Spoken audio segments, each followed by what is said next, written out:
Hey everyone, and welcome to Nighttime Stories. I'm here to help you drift off into a peaceful sleep. Let me know where you're watching from. I always love seeing how far these stories reach. Now, get comfortable and relax. I was driving late, way later than I had planned.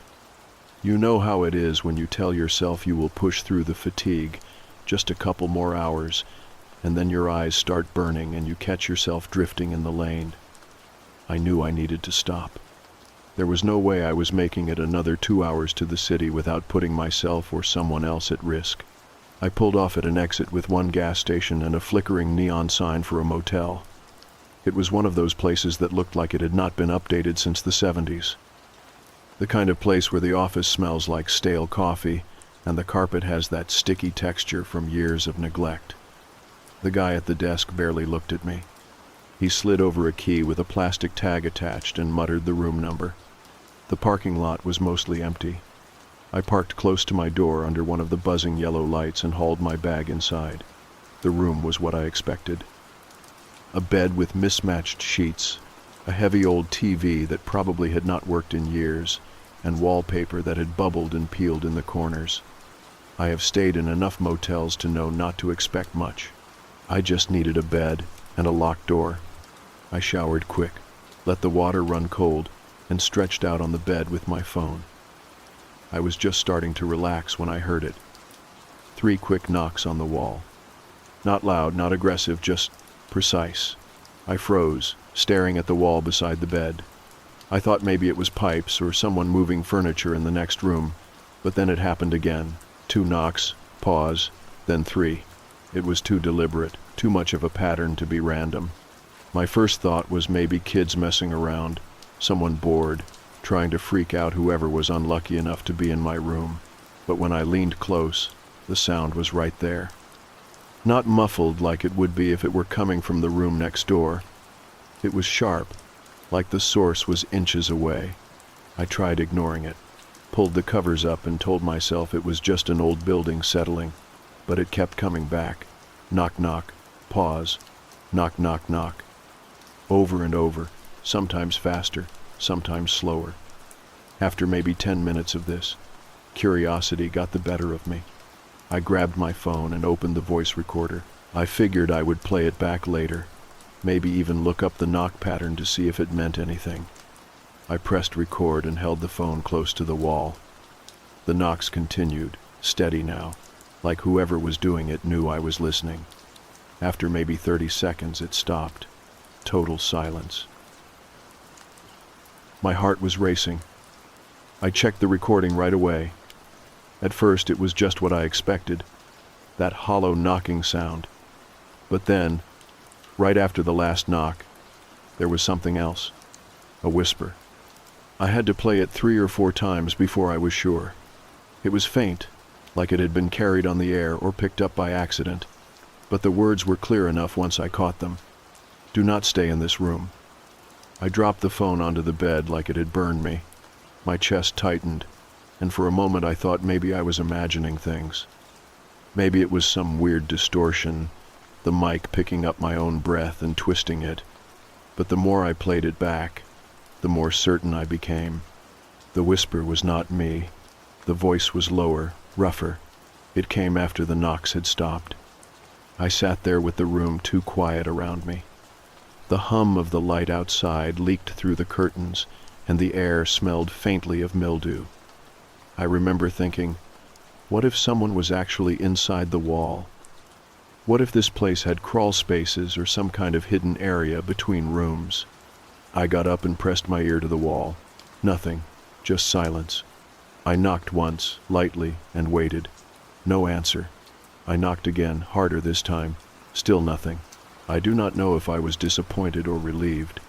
I sat back on the bed and tried to shake it off. Told myself it was probably interference, maybe a recording flaw, some kind of feedback.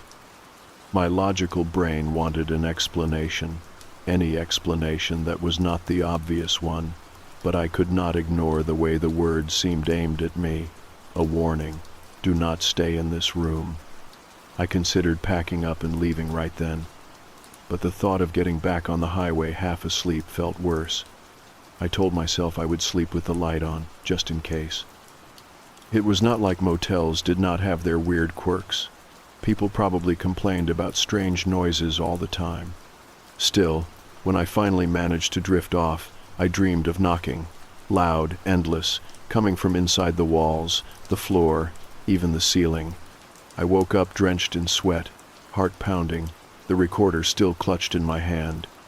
For the rest of the night I did not hear another sound, but I did not feel alone.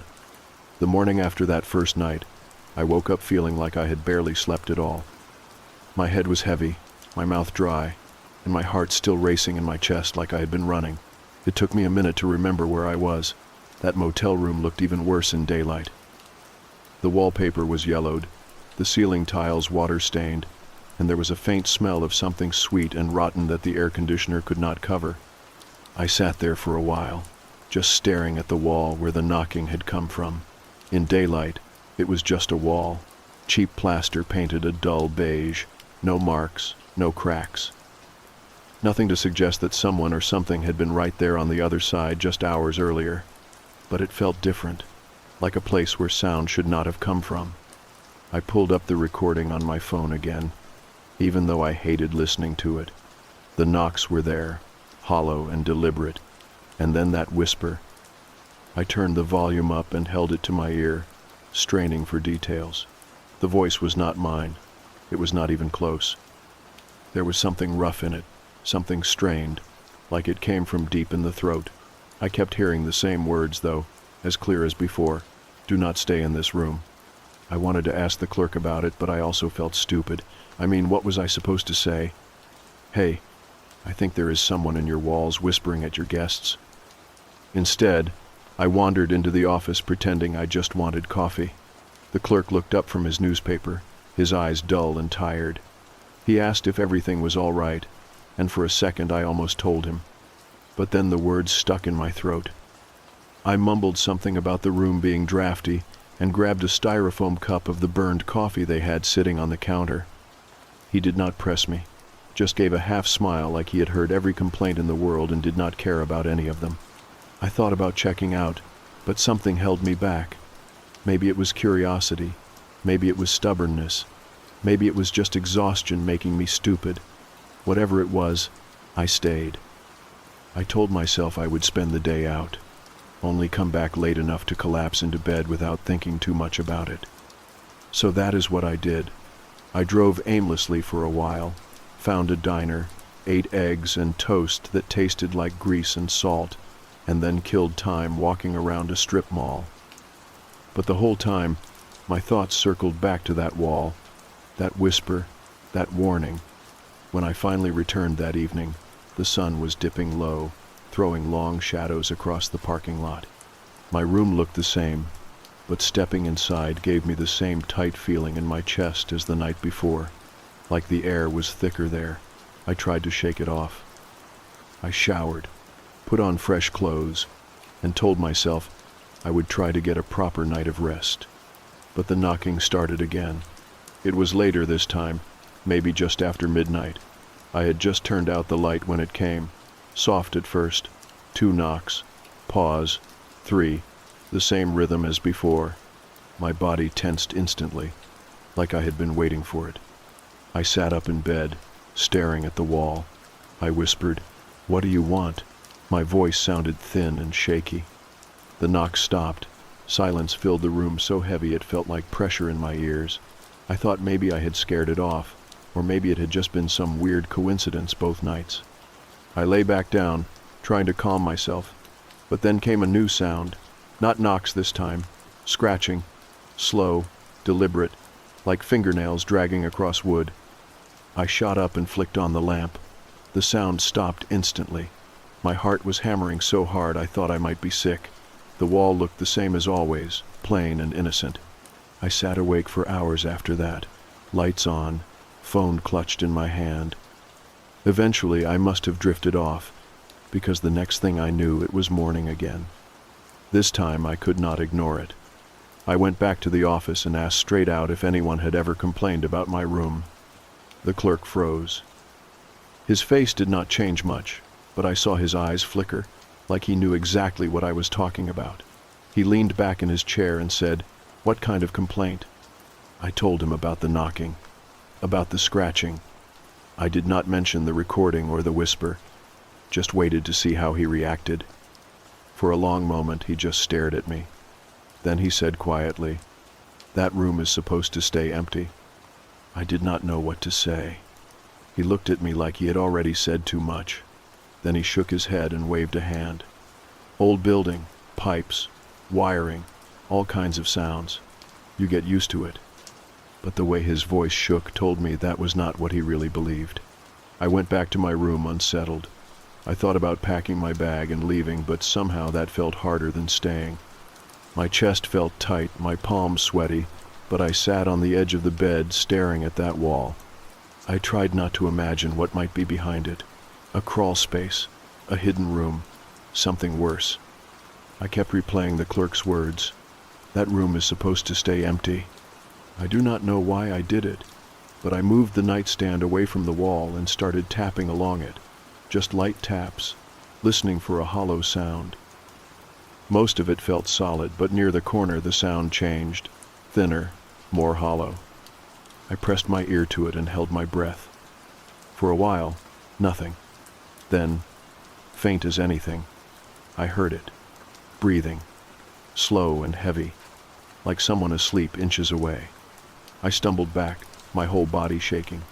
My first thought was to run straight to the office and demand answers, but instead, I sat there, heart pounding, staring at that spot in the wall. When the knocks started again that night, I did not record them.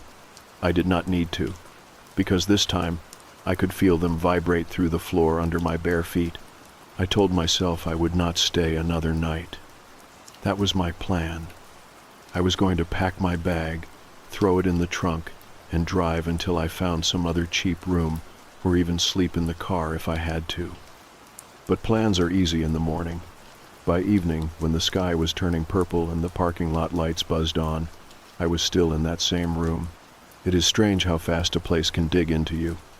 I felt like if I left without knowing more, it would follow me. The sound, the breath, whatever it was. My brain kept circling the same thought.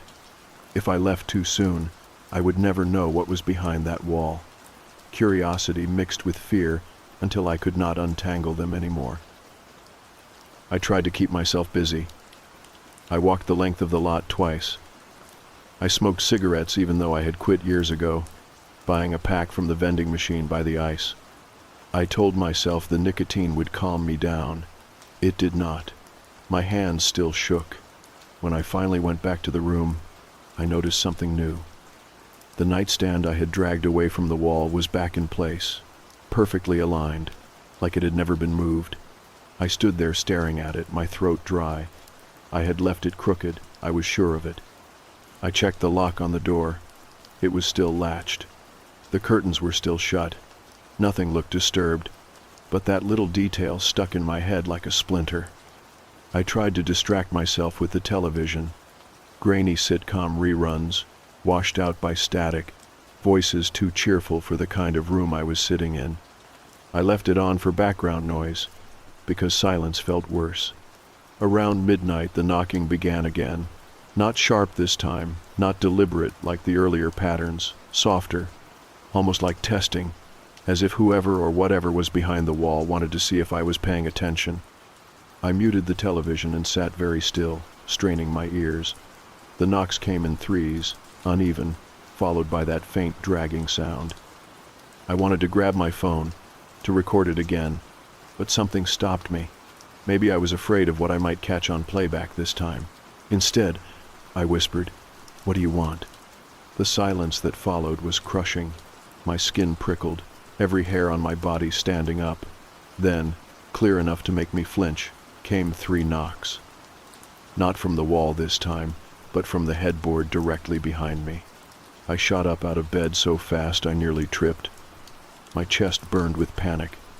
I flicked the light on and stared at the headboard. Nothing, no cracks, no holes, just cheap wood bolted to the frame. I left the light on after that.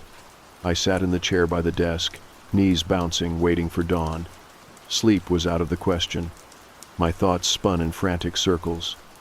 At some point, I must have dozed off anyway, because I woke with the sun glaring through the curtain slit. My back ached from the stiff chair, my mouth bitter from stale coffee and cigarettes.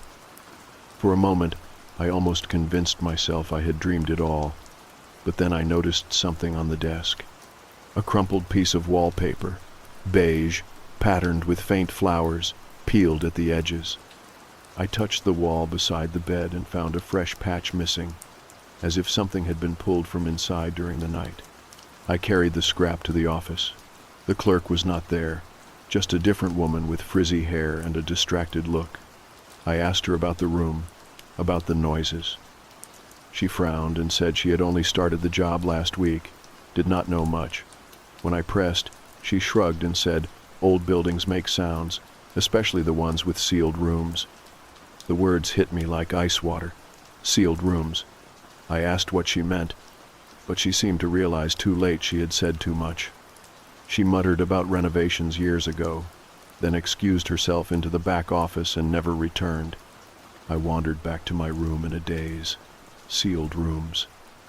I stared at the wall, the missing wallpaper, the faint outline where the paint was just a little darker. By afternoon, I was pacing. My hands itched to know what was behind there. I tried pushing at the wall, tapping it, listening for weak spots. Nothing gave way. I thought about using my car jack or smashing the lamp against it, but I stopped myself. Because what if it was not empty? That thought clung to me like a shadow. What if the voice was right, and I should not stay in that room at all? What if leaving the wall intact was the only thing keeping me safe? The hours stretched on. I avoided lying down on the bed. I could not bring myself to sit with my back to the headboard. Instead, I sat in the chair again, lights blazing, television murmuring nonsense. Sometime in the early hours, when exhaustion was pulling me under, I heard something new. Not knocking, not scratching. A voice. Faint, muffled, but clear enough to understand if I leaned close to the wall. It was humming, a tune, slow and broken, like a lullaby sung through clenched teeth. My chest clenched so hard I thought I might stop breathing. I stumbled back, hand over my mouth, tears stinging my eyes. I did not want to hear it. I did not want to know. But the sound kept going, steady, patient, as if it had all the time in the world. I sat frozen until dawn. When the humming finally stopped, I realized my cheeks were wet with tears I had not noticed falling. In daylight, the wall looked the same. The patch of missing wallpaper, the faint stain, nothing else. But I could still hear the tune in my head, looping endlessly. That morning, I drove out for breakfast at the diner. I kept glancing in the rearview mirror, half expecting to see someone in the back seat. My hands shook on the wheel. The waitress asked if I was all right. I told her I had not slept. She smiled politely and poured more coffee, not pressing. When I went back to the motel, the door to my room was open, just a crack. My stomach dropped. I had locked it. I knew I had. I pushed it open slowly, heart pounding, breath shallow. The bedspread was rumpled, the lamp was on the floor, and on the nightstand sat another piece of peeled wallpaper, folded neatly into a square. When I saw that folded square of wallpaper on the nightstand, my stomach clenched like I had swallowed ice. It was too neat, too deliberate, not some scrap fallen overnight. Someone or something had peeled it and left it there like a note. I stood in the doorway for a long time, trying to decide whether to step inside. Eventually, I forced myself to move. The first thing I did was check the bathroom. Nothing. The closet. Empty. Under the bed. Clear. But the whole time I was down on my knees, peering into that narrow, shadowed space. I could not shake the feeling that I was doing it wrong, that the real thing to fear was not under the bed, but behind the wall. I sat on the edge of the mattress, staring at the square of wallpaper. The pattern looked different than the first scrap. This one was faintly darker, like it had been pulled from deeper inside, where the light never touched. When I unfolded it, the backside was covered in faint pencil marks. Scribbles that almost looked like writing, but not in any language I recognized. Tiny loops and scratches, cramped like someone had written it in the dark with shaking hands. I shoved it into my backpack. I did not want it on the nightstand staring at me. That night I made a plan. I would not wait for the knocking to start again. I would try to catch it before it reached me. I pulled the desk chair against the far wall and sat with my ear almost pressed to the spot where the wallpaper had been peeled. My heart thudded in my chest, and every small sound made me flinch. I must have looked insane, crouched there in silence, holding my breath for minutes at a time. It took hours, but finally it came, a single knock, light, almost polite, like testing if I was still there. Then another, farther along the wall, as if something was moving sideways. I whispered, "I hear you." The knocking stopped. Silence pressed in thick and heavy. For a moment I thought I had scared it off, or maybe I was scaring myself. Then came a whisper, so faint I thought I had imagined it. It was not a word, more like a breathy hiss, but it was close, too close. I jerked back from the wall, knocking the chair over. The air smelled strange then. Not smoke, not mold, but sweet, almost metallic, like rust mixed with flowers left to rot. It filled the room so suddenly I gagged. I threw open the door to get fresh air, standing in the threshold until I could breathe again. The hallway was empty, still, lit by buzzing fluorescent lights. When I closed the door, I noticed something new. The wallpaper square in my backpack was gone. The zipper was still closed, my bag exactly where I had left it, but the folded scrap had vanished. I barely slept, jerking awake at every creak. At dawn, I went straight to the office, demanding answers. The same clerk from before was there, the one who had slipped about sealed rooms. I slammed my palms on the counter and asked what had happened in that part of the building. She gave me a long, tired look. Then she said quietly, "That room was supposed to be locked." I told her I had checked in fair and square, key in hand. She shook her head. "That whole wing was shut down. Renovations never finished. You should not be in there." Her voice wavered like she regretted speaking. She ducked into the back office before I could ask anything else, leaving me staring at the counter. I walked back slowly, legs trembling. If the room was not supposed to be open, then why was I given a key? Why was the bed made, the lamp working, the shower running hot water? None of it made sense. Back inside, I tried to convince myself I was done, that I would check out immediately and drive until the whole place was behind me. I even started stuffing clothes into my bag. But when I reached for the backpack zipper, something slipped out. Another square of wallpaper, not the one I had lost, but a fresh piece, folded the same way. My throat went dry. I left the bag half-zipped and unfolded it with shaking fingers. This one was different. On the back, written in jagged pencil strokes, were 3 words: "Do not stay." I dropped it like it was burning me. My chest heaved, eyes stinging with tears. I wanted to run, to get in the car and never look back. But some sick part of me felt like if I left then, I would only take it with me. Like whatever was inside the wall had already moved closer, had already found me. That night I could not bring myself to turn off the light. The room buzzed with the lamp's weak glow, shadows thick in the corners. I sat on the chair, facing the wall, waiting. The humming started again. Louder this time, almost tuneful, rising and falling like a voice trying to form words. Then came the knock, steady and slow. I felt my body freeze, my heart hammering so hard it hurt. The humming grew louder until I could make out faint syllables, but they were twisted, broken, like a mouth that had forgotten how to speak. My name surfaced in the mess of sounds, warped but recognizable. Hearing it broke something in me. I clapped my hands over my ears and curled forward, whispering, "No, no, no." The lamp flickered then, buzzing hard, shadows stretching across the walls like they were moving on their own. I squeezed my eyes shut, too terrified to look. When I opened them again, The wallpaper on the far wall was bulging outward, like something pressing from the other side. I scrambled back, knocking into the bed. My breath came in sharp gasps. The bulge sank away slowly, leaving only the faint outline of stains on the wallpaper. The humming cut off in an instant. I stayed awake until dawn, too terrified to close my eyes. My whole body shook with exhaustion, my teeth chattering though the room was warm. When sunlight finally seeped through the curtain, I gathered my things and stumbled out into the parking lot. I did not care about checkout, I just needed to get away. But as I unlocked my car, I saw something that made my hands go limp. Tucked under the windshield wiper was another folded square of wallpaper.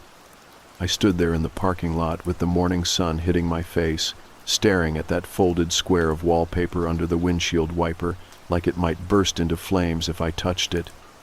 The whole lot was empty except for my car and two other rusted-out sedans, both covered in dew, clearly untouched overnight. No one was there, no movement in the office windows, no footsteps in the gravel, and yet someone had come close enough to slip this thing under my wiper. I yanked it free with shaking hands. It felt damp, softer than the others, and when I opened it, the inside was worse than I had imagined. Instead of scribbles or words, the entire back was covered in smudged handprints.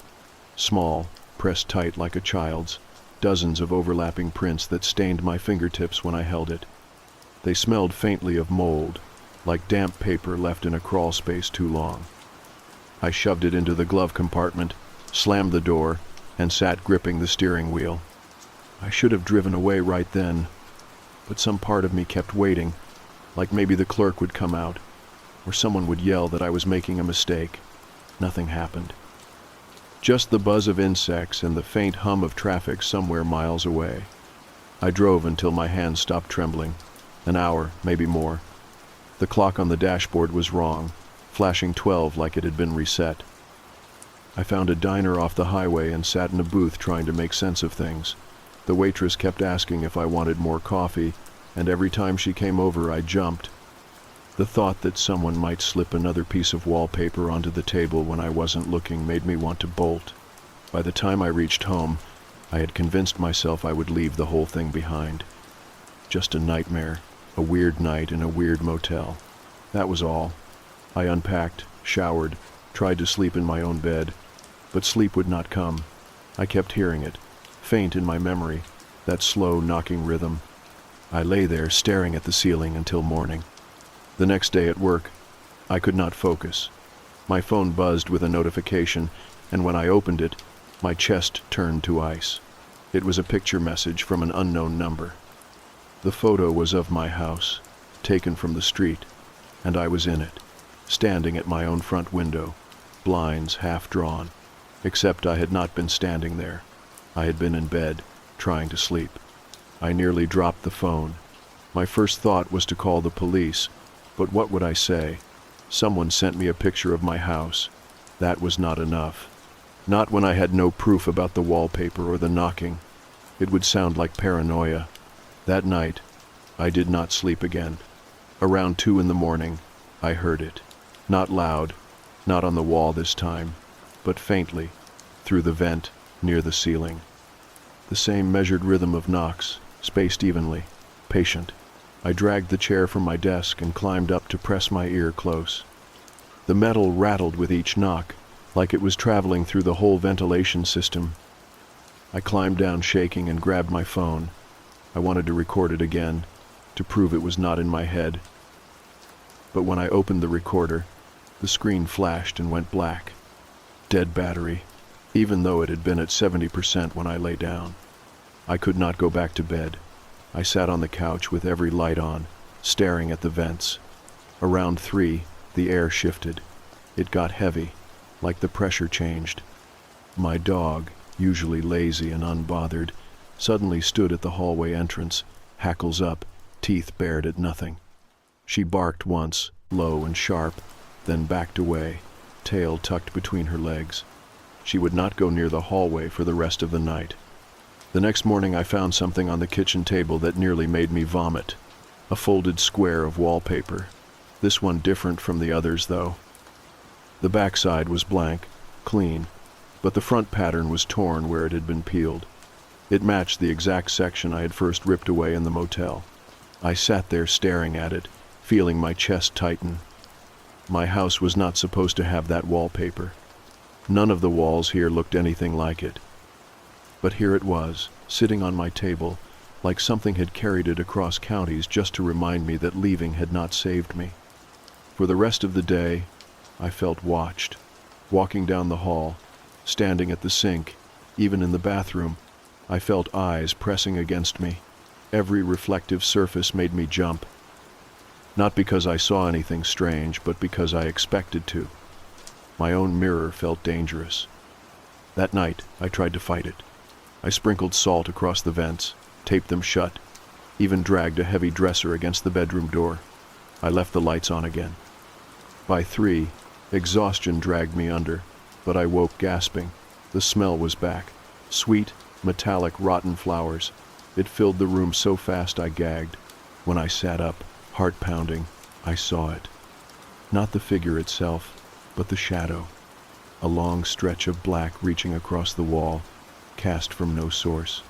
The lamp glowed steady, the curtains drawn, but the shadow moved. Slow, dragging, like something pulling itself closer. I fumbled for my phone to snap a picture, but the screen stayed black, unresponsive. My dog whimpered from under the bed, pawing at the floor like she was trying to dig her way out. I wanted to scream, but my voice caught in my throat. The shadow stretched higher, curling toward the ceiling, and then stopped. Right above the bed, it bulged, pressing against the wall like something trying to push through. I could hear the faint scrape of nails on plaster. Slow and patient. I stayed frozen until dawn, staring at the wall until the shadow faded into nothing. When sunlight filled the room, I stood on trembling legs and checked. The plaster was cracked. Tiny hairline fractures spreading outward in the same square shape as the wallpaper scraps. I packed a bag right then. I could not stay another night. I did not know where I would go, but I knew I could not stay here. When I reached my car, my hands shook so badly I dropped the keys twice. I opened the door, slid behind the wheel, and froze. On the passenger seat was another square of wallpaper, folded neatly, waiting for me. I do not think I have ever driven so long without stopping. I must have gone through 3 states before the panic eased enough to breathe normally. Every mile I half expected to hear that knocking again, faint through the vents of the car, or to see another folded square of wallpaper flutter up from the passenger seat. But the road stayed empty, the radio silent. Only the steady hum of tires and the ache in my hands from gripping the wheel too tightly. I ended up at a roadside rest area sometime in the early afternoon, the kind with chipped vending machines and a single picnic table under a dying oak tree. I parked far away from the other cars and just sat there, staring at the folded square of wallpaper on the seat beside me. My first instinct was to throw it out the window, to crumple it and scatter it in the wind, but something held me back. Maybe curiosity, maybe fear of what might happen if I got rid of it. When I finally opened it, expecting more handprints or scratches, I saw something different. The inside was blank, except for one short line written in what looked like pencil. The words were shaky, as if scrawled by someone who had not held a pencil in years. It said, "Do not stay in this room." My stomach turned over. It was the exact same message I had heard whispered back through the recording that first night in the motel. The same words I had dismissed as static or imagination. Now written by a hand that did not feel like it belonged to any ordinary person. I sat at that rest stop for what must have been an hour, the paper trembling in my fingers. Then, finally, I made myself decide. I slid it into a plastic bag, sealed it, and shoved it deep in the trunk with my spare tire. I could not look at it anymore. For weeks after, I lived like a ghost. I stayed with a friend at first, pretending it was because my apartment lease was up. I kept every light on at night, and even then I slept only in short bursts. I jumped at any sound, any knock on the wall or floorboard creak, but nothing happened. No shadows, no smells, no handprints on the glass. It was like putting miles between me and that motel had thinned whatever thread was tied to me. But even now, months later, I still feel the weight of it. The way the air changed that night. The way the dog cowered like something older and hungrier than any person had filled the room. I have not gone back to the apartment. I told the landlord they could keep the deposit. I moved 2 towns over, to a newer building with no crawl spaces and central heating instead of vents. Still, sometimes the memories hit at odd moments. Standing in line at the grocery store, I will hear a faint tapping, like someone impatiently drumming their knuckles against a counter, and my heart stops cold. Or I will catch the smell of damp wallpaper in an old library or thrift store and have to leave before I choke on it. I kept one thing, though, that first recording, not the one that glitched out, but the original with the Morse code pattern. I still have it saved in the cloud, and every so often I listen to it again, like picking at a scab. The knocks are slow and steady, and when the faint whisper comes through, "Do not stay in this room," I feel the same chill that froze me that night. A warning, clear as day, that I had ignored. What unsettles me the most is not the thought that I was targeted or followed. It is the idea that I might have just stumbled into someone else's cycle, that those knocks were never meant for me at all, but for whoever stayed in that room before me. Maybe I was just the next in line, another stranger passing through. The message was a warning, not an invitation. I was too stubborn to listen until it was almost too late. I have told myself 100 times that it is over, that whatever lived in those walls, or behind them, is still there in that motel, waiting for the next traveler too cheap or too tired to keep driving. But there are nights, late, when I wake for no reason and sit up in the dark, heart pounding. I will sit there listening, holding my breath, waiting. And in that silence, I swear I can almost hear it. Not loud, not close, just a faint rhythm, like memory trying to claw its way back through time. 3 knocks, spaced apart, as patient as the grave. Maybe it is just in my head. Maybe it always was. But I know this much. I will never set foot in that town again.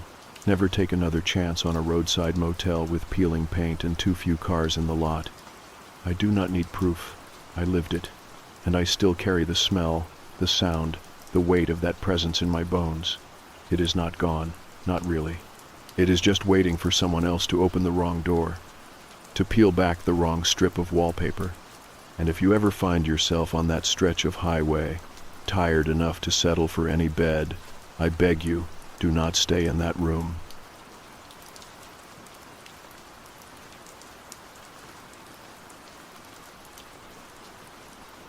The rental was in a small town tucked away in the foothills, exactly what I needed after months of non-stop work in the city. It was mid-October, and I decided a quiet Airbnb retreat would be ideal for relaxing, catching up on some reading, and getting my head straight. After browsing listings for a few days, one stood out. A modest yet charming 2-story house with plenty of positive reviews praising its cleanliness and coziness. The host, a woman named Karen, had glowing feedback from previous guests, mentioning her kindness and the warm atmosphere she provided. It seemed perfect. When I arrived in town, it was late afternoon. The streets were already quiet, and the air had that crisp autumn chill I always found comforting.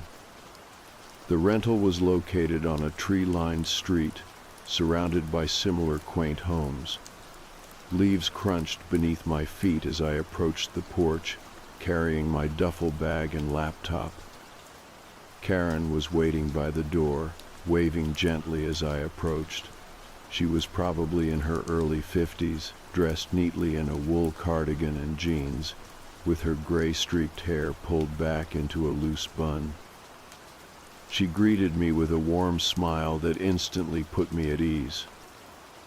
"You must be Jake," she said, extending a hand. "Glad you made it. How was your drive?" "It was fine," I replied, shaking her hand politely. The countryside was beautiful, just what I needed. She nodded knowingly, leading me inside. The interior was clean and homey, filled with the scent of fresh-baked cookies and faint lavender. There was a fire going in the living room fireplace, casting a welcoming glow on the walls. Karen pointed out amenities, the kitchen, bathroom, bedroom upstairs, and showed me around briefly. "I live just across town," she said softly, handing me the keys. "If you need anything at all, just send a message.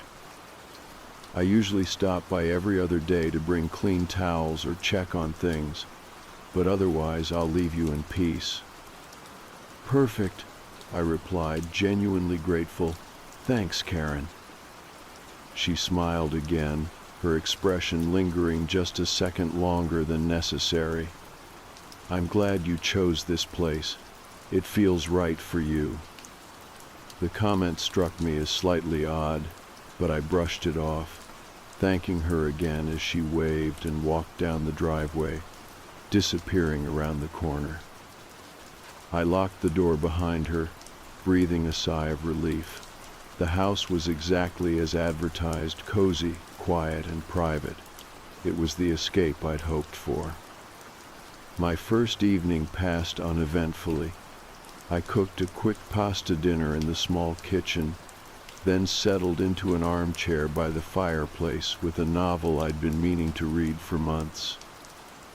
Outside, dusk gave way to night, the wind softly rustling leaves against the window pane. It was peaceful, the kind of calm you rarely get in the city. After a couple of hours, my eyelids felt heavy, and I made my way upstairs to the bedroom. The mattress was comfortable, the bedding freshly laundered, smelling faintly of fabric softener. I drifted off to sleep quickly, content in the stillness of my new surroundings. The next morning, I woke early to bright sunlight streaming through sheer curtains. Stretching lazily, I padded into the bathroom to brush my teeth. I paused, toothbrush midair, noticing immediately that something felt off. My toothbrush wasn't in the exact spot I'd left it. It was slightly shifted, resting precariously on the edge of the sink instead of standing upright in the cup. A small thing, easily overlooked, but it bothered me. Shaking off the thought, I took a quick shower, but as I stepped out and reached for my towel, I froze again. It was damp, not soaking, just faintly moist, as though it had recently been used. I stared at it, frowning deeply. I hadn't used it yet. The logical explanation was that Karen had come in early to replace or move something, but she'd promised to always message beforehand. Feeling unsettled, I got dressed and walked downstairs, scanning the main floor. Everything looked untouched. The front door was locked, exactly as I'd left it, and there was no note or message from Karen anywhere. Deciding to give her the benefit of the doubt, I grabbed my phone and sent a polite text. "Hey Karen, quick question, did you happen to stop by this morning?" Within a minute she replied, "Hi Jake, no, not today. Is everything all right?" Unease tightened in my chest.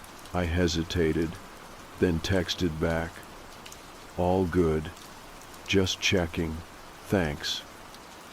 Throughout the day, I tried to shake off my lingering paranoia. I explored the small town, had lunch at a local diner, and chatted briefly with the friendly waitress about the town's history. When I mentioned where I was staying, her expression flickered for a brief moment before she smiled again, almost too brightly. "You'll love it there," she said. "Karen's place has a lot of personality." I wanted to ask what she meant, but she quickly moved on to another table before I could.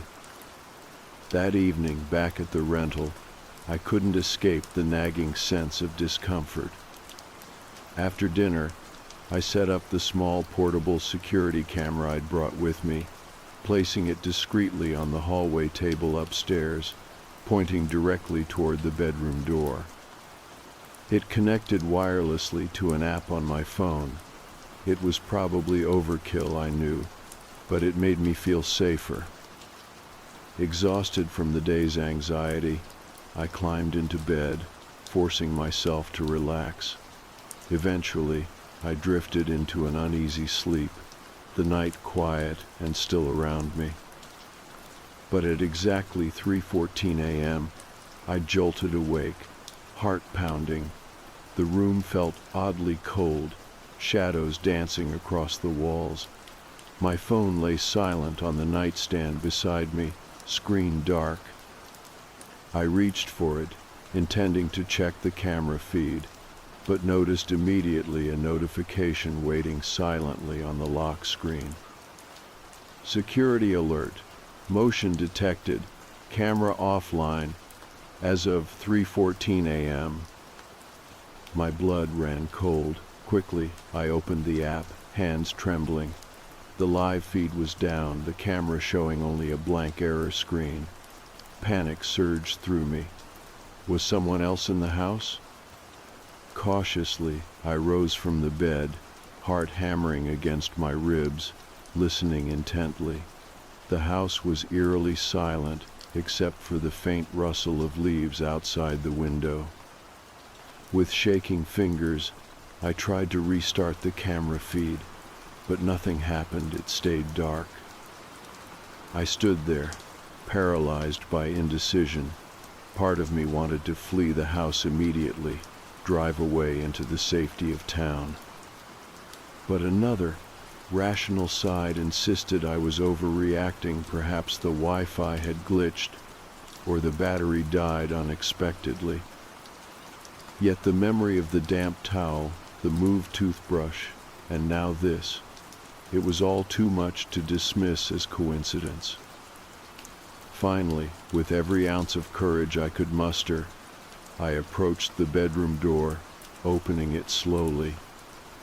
The hallway was dark, empty, and silent.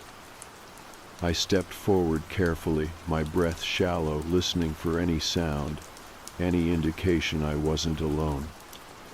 But there was nothing, just shadows and silence and the cold, creeping feeling that someone or something had been right here, watching me sleep. I stood frozen in the dimly lit hallway, my pulse thrumming loudly in my ears. Every instinct told me I wasn't alone, that something had invaded the fragile privacy of this home while I slept. But the darkness revealed nothing, just silence, thick and oppressive, pressing down on me from every corner. "Hello?" I called out weakly, immediately regretting it as my voice echoed down the hallway. No reply came. Only the low hum of the refrigerator downstairs, a mechanical reassurance that offered little comfort now. I moved cautiously, each step deliberate and careful, toward the small table where I'd set up the camera. It sat exactly as I'd left it, positioned neatly, lens pointing directly toward my bedroom door, but the indicator light was off, completely dark. I picked it up, feeling a cold trickle of dread run down my spine when I saw it had been switched off at exactly 3:14 a.m. My hands shook as I opened the battery compartment, hoping desperately for a logical explanation. The batteries were still there, undisturbed and fresh. It had simply been turned off manually. A chill prickled my skin as I glanced around nervously, half expecting someone to emerge from the shadows, but the hallway remained empty. Taking a shaky breath, I switched the camera back on. Its tiny green light flickered reassuringly, reconnecting quickly to the app on my phone. Immediately, notifications flooded my screen. Security alert. Motion detected at 3:13 a.m. Security alert. Camera offline at 3:14 a.m. A cold sweat broke out along my spine. Someone had been here, deliberately turning off my camera as soon as motion was detected. I played back the short video clip captured before the feed cut off, anxiety tightening my throat. The footage was grainy in the dim hallway light, but I clearly saw the edge of a shadow move quickly across the wall, disappearing just before the camera went black. My stomach twisted violently. Someone had stood outside my bedroom door, watched me sleep, turned off the only security measure I'd brought. Panic surged through me, overwhelming any rational thoughts I still clung to. I had to get out of this place right now. Still clutching my phone tightly, I rushed back into the bedroom and gathered my belongings in a hurry, stuffing clothes hastily into my duffel bag. Adrenaline made my hands clumsy, but within minutes, I was dressed and ready, duffel bag slung over my shoulder, car keys in hand. As I reached the bottom of the stairs, I hesitated, glancing once toward the living room. The fireplace was cold now, the once inviting room dark and unwelcoming. I took one final look around the house that had felt so perfect just yesterday, then opened the front door. Outside, the chill night air hit me sharply, carrying the smell of damp leaves. I locked the front door firmly behind me, eager to leave whatever nightmare lingered here. Quickly, I made my way to my parked car, my footsteps crunching loudly in the silence.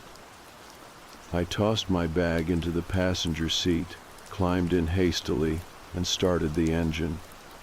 Relief washed through me as the familiar rumble of my car filled the quiet street. But just as I was about to pull away, headlights appeared behind me. A second car parked directly across the driveway, blocking me in. My heart froze. The driver's door opened slowly and Karen stepped out, her face illuminated by the yellow glow of the street lamp. She looked concerned, confused, holding up one hand apologetically. I rolled down the window only a crack, my voice strained and cautious. "Karen, what are you doing here? It's late." She moved closer, looking genuinely puzzled. "Jake, I got worried. You seemed upset when you messaged earlier, and then I saw your lights on. Are you okay? Why are you leaving in the middle of the night?" My mouth went dry. Someone was inside the house, Karen. My camera caught it. The towels, my toothbrush, they've been moved around. I'm sorry, but I don't feel safe here. I have to go. Her eyes widened in surprise and distress. "Jake, that's impossible. No one else has keys. No one else was here. I swear to you." I shook my head firmly, not wanting to argue. "I appreciate your concern, but something isn't right. My camera detected someone in the hallway. I can't stay." She stepped closer still, leaning down slightly to speak through the gap in the window. "Jake, please, let's go back inside. We'll check together. I can prove nothing is wrong." "It's late. You're panicking. Let me help." Something about her tone set off alarms in my head, a sense that she was almost too insistent, too calm. I hesitated, gripping the steering wheel tightly. "Just move your car, Karen. Please, I just want to go." For a long, tense moment, she stared at me, then nodded reluctantly. "All right, but if you change your mind, call me. I promise you, it's safe here." She stepped back, returning to her car. My pulse thundered as I watched her back out, clearing the way. I drove quickly away, hands still trembling, glancing repeatedly in my rearview mirror to make sure I wasn't being followed. After driving several miles, I pulled over into the brightly lit parking lot of a 24-hour gas station. My heart still hadn't settled, but at least I felt safer here, surrounded by fluorescent lights and the occasional passing car. I sat there, trying to calm myself, still gripping the steering wheel as though it anchored me to reality.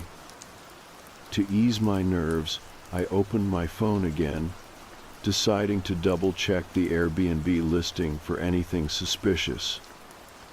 At first glance, everything appeared normal, mostly positive reviews praising the coziness and Karen's kindness. But when I filtered by date, starting with the oldest, my blood ran cold. There, buried deep beneath dozens of glowing reviews, were messages from past guests who'd clearly experienced unsettling events like mine. Host was friendly, but I woke up feeling like someone had been in my room, read one review from a year earlier. My towels were damp, even though I hadn't used them yet, said another. One review made my heart stop entirely. Woke up covered in bruises, no memory of getting them. Left immediately. Host denied everything. I stared in horror, the dread pooling deeper inside me. How had I missed this? The newer reviews drowned out these warnings, leaving them buried, hidden beneath layers of normalcy and praise. As I sat there, my phone suddenly buzzed. Another notification from my security app. A delayed video upload, marked clearly from 3:14 a.m. had just appeared. With trembling hands, I pressed play. The footage showed me sleeping, unaware and vulnerable. And then, slowly, silently, Karen emerged from underneath my bed, standing quietly beside me, her gaze fixed on my sleeping face. She leaned down, whispering words barely audible. "Don't leave yet. You were supposed to stay longer." The video stopped abruptly, leaving me alone in the bright, sterile parking lot, shivering uncontrollably, realizing I'd narrowly escaped something unimaginably dark. And suddenly, the cozy Airbnb felt very, very far away. I sat in my car long after the video ended, frozen, replaying it in my mind over and over. Karen, under my bed, the way she had stood so calmly, as if it wasn't the first time. The whisper, "Don't leave yet." My stomach turned. I checked the video's timestamp again. 3:14 a.m., exactly when the motion alert had gone off and the camera had shut down. She'd known where it was. She'd turned it off. My hands were trembling, but I opened the phone again and began typing a review. I wasn't going to let this slide. People needed to know. I needed to warn them, even if I couldn't fully explain what had just happened. I wrote the truth that something was wrong with that place, with her. That she'd been in the house at night without permission. I didn't care how insane it sounded. When I tried to submit the review, a notification popped up. "This host is currently under review. New submissions are temporarily disabled." My chest tightened. It was possible other people had already reported her. Or maybe she had some way of keeping those reviews buried, flagged as false or removed. I checked the earlier ones again, the ones I'd found buried deep before, and noticed something I'd missed earlier. Most had no responses from Karen. But one, posted months ago, had a single reply under it. "You weren't supposed to remember." My mouth went dry. It had to be her.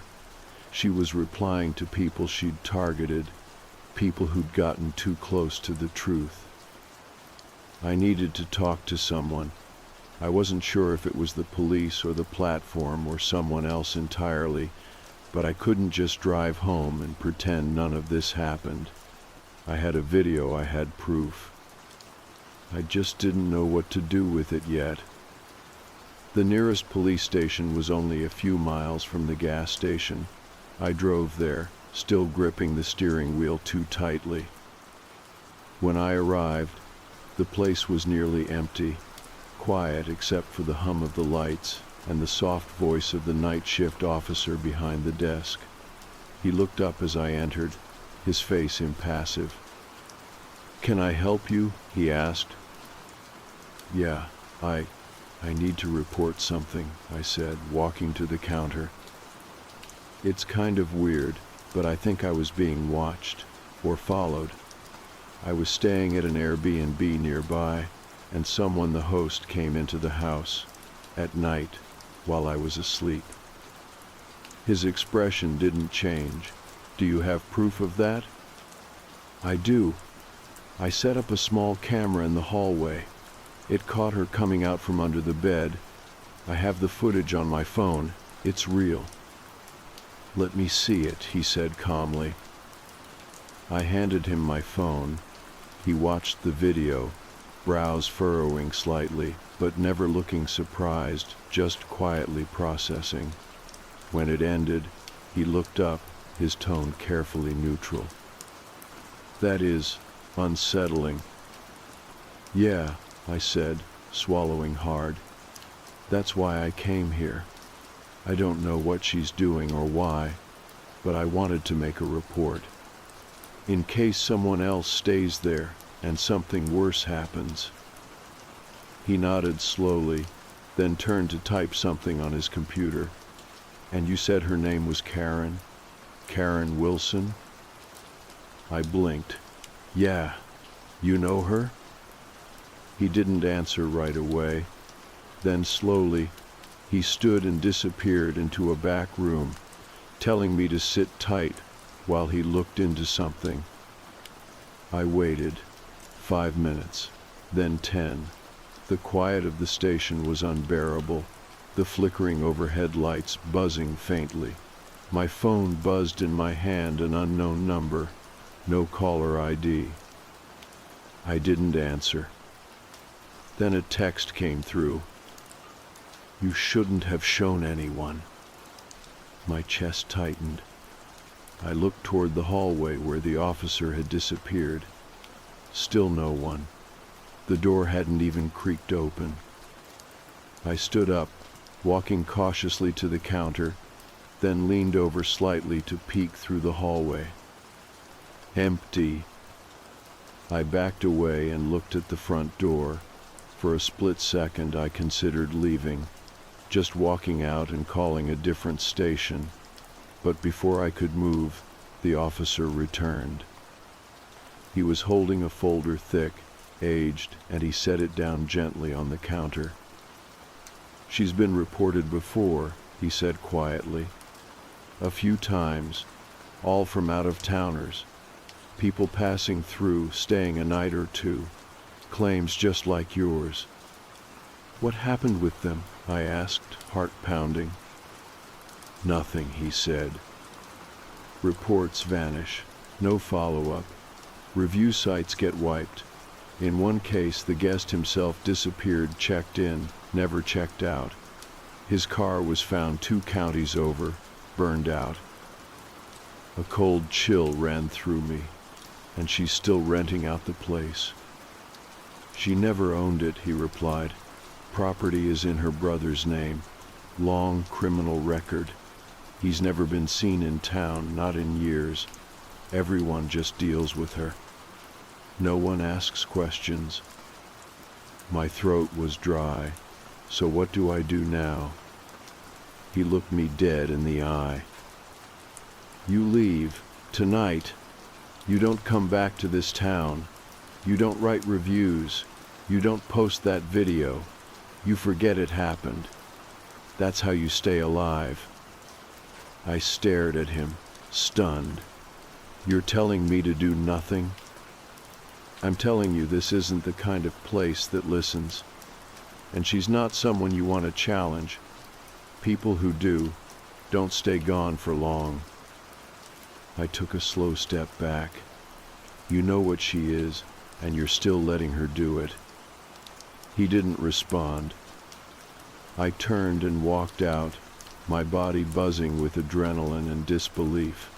The night air outside was ice cold, and I pulled my jacket tighter around me as I climbed back into my car. I drove straight through the night, my hands never relaxing on the steering wheel. Every time a car appeared behind me, I flinched, afraid it would be hers, afraid she'd somehow gotten ahead of me. It wasn't until sunrise broke over the highway that I finally exhaled. I still have the video. I keep it saved in 3 places: my phone, my cloud storage, a flash drive in a drawer I never open. I haven't shown it to anyone else, haven't shared it online, haven't tried to warn anyone again. But sometimes in the middle of the night, I'll get a message from a stranger. Do you know anything about a woman named Karen? And I don't respond. Because she's still there. And she still has room for one. It's been a month since I left that town, since I pulled out of the gas station parking lot with my heart pounding, still reeling from what I'd seen. I've tried to settle back into my life, to find the rhythm I had before all of it. Work, gym, errands, sleep. But it's not the same. Something changed that night. I changed. I still wake up at 3:14 a.m. without fail every night. Not from nightmares. I don't remember dreaming at all. I just wake up, wide-eyed, breath held, listening, as if some part of me expects her to be there, watching from the shadows. I've done everything I can to forget it. Deleted the Airbnb app, canceled the accounts I used for travel booking, removed every notification tied to that town, but some things won't stay buried. You don't just forget something like that. You don't unsee a woman crawling out from under your bed. The worst part? Sometimes I wonder if it really happened. I look at the video, I still have it, but it's grainy. The lighting is poor.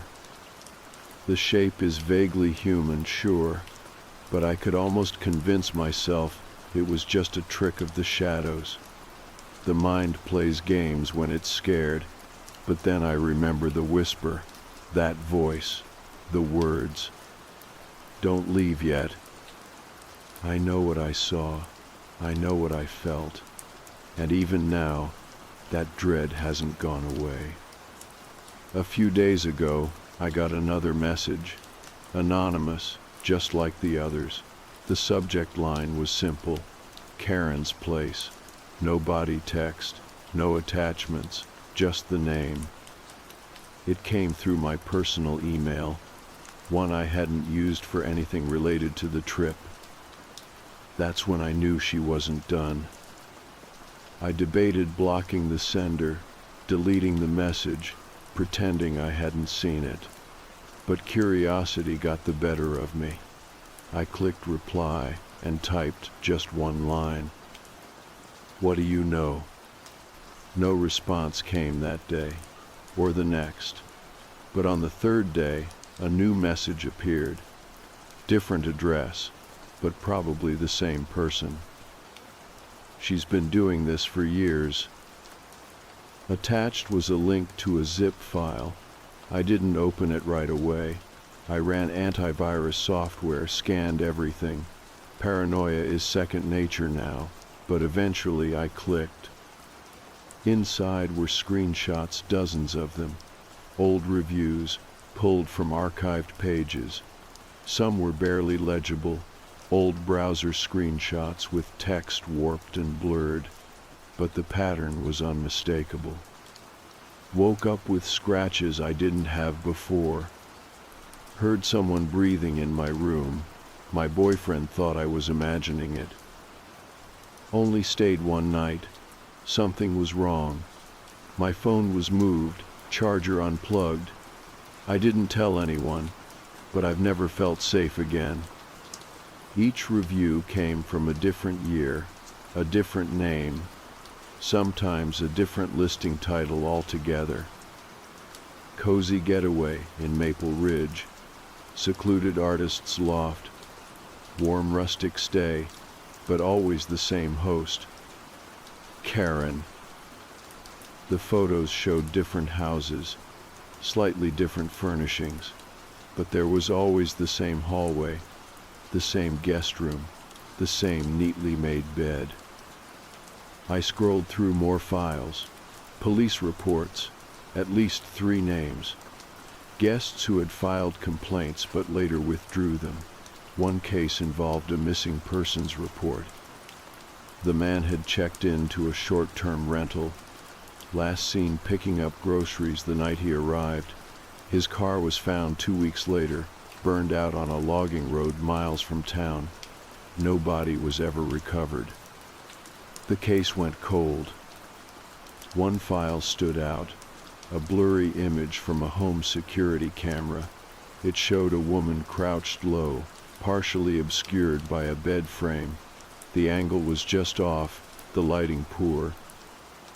But her hair, it was identical. The same gray-streaked bun, the same sweater I'd seen her wear when she greeted me on the porch. Karen. I clicked through the rest of the folder, my heart pounding harder with each file. The last document was a text transcript, just a single exchange. You still do this? They keep coming. They always need a place to rest. I slammed the laptop shut, heart hammering. It wasn't just paranoia. I hadn't imagined it. This was real. That same night I received another message. This one was short but clear. She knows you're watching. I didn't sleep at all. The next morning, I packed a small bag and drove across town to my brother's place.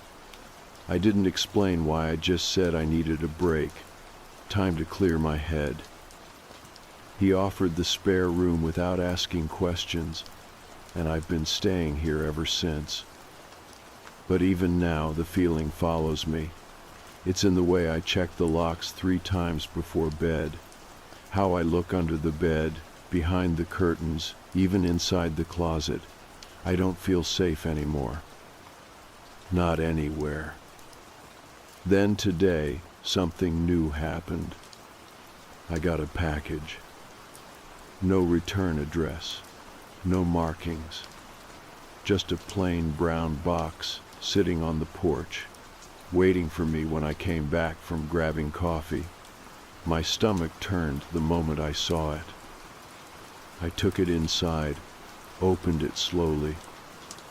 Inside was a single object, a key. Attached to it was a note, written in handwriting I didn't recognize, but I didn't need to. Room for one. You left too soon. The key was old-fashioned, iron, the kind you'd see in a historic home, or a place that hadn't been updated in decades.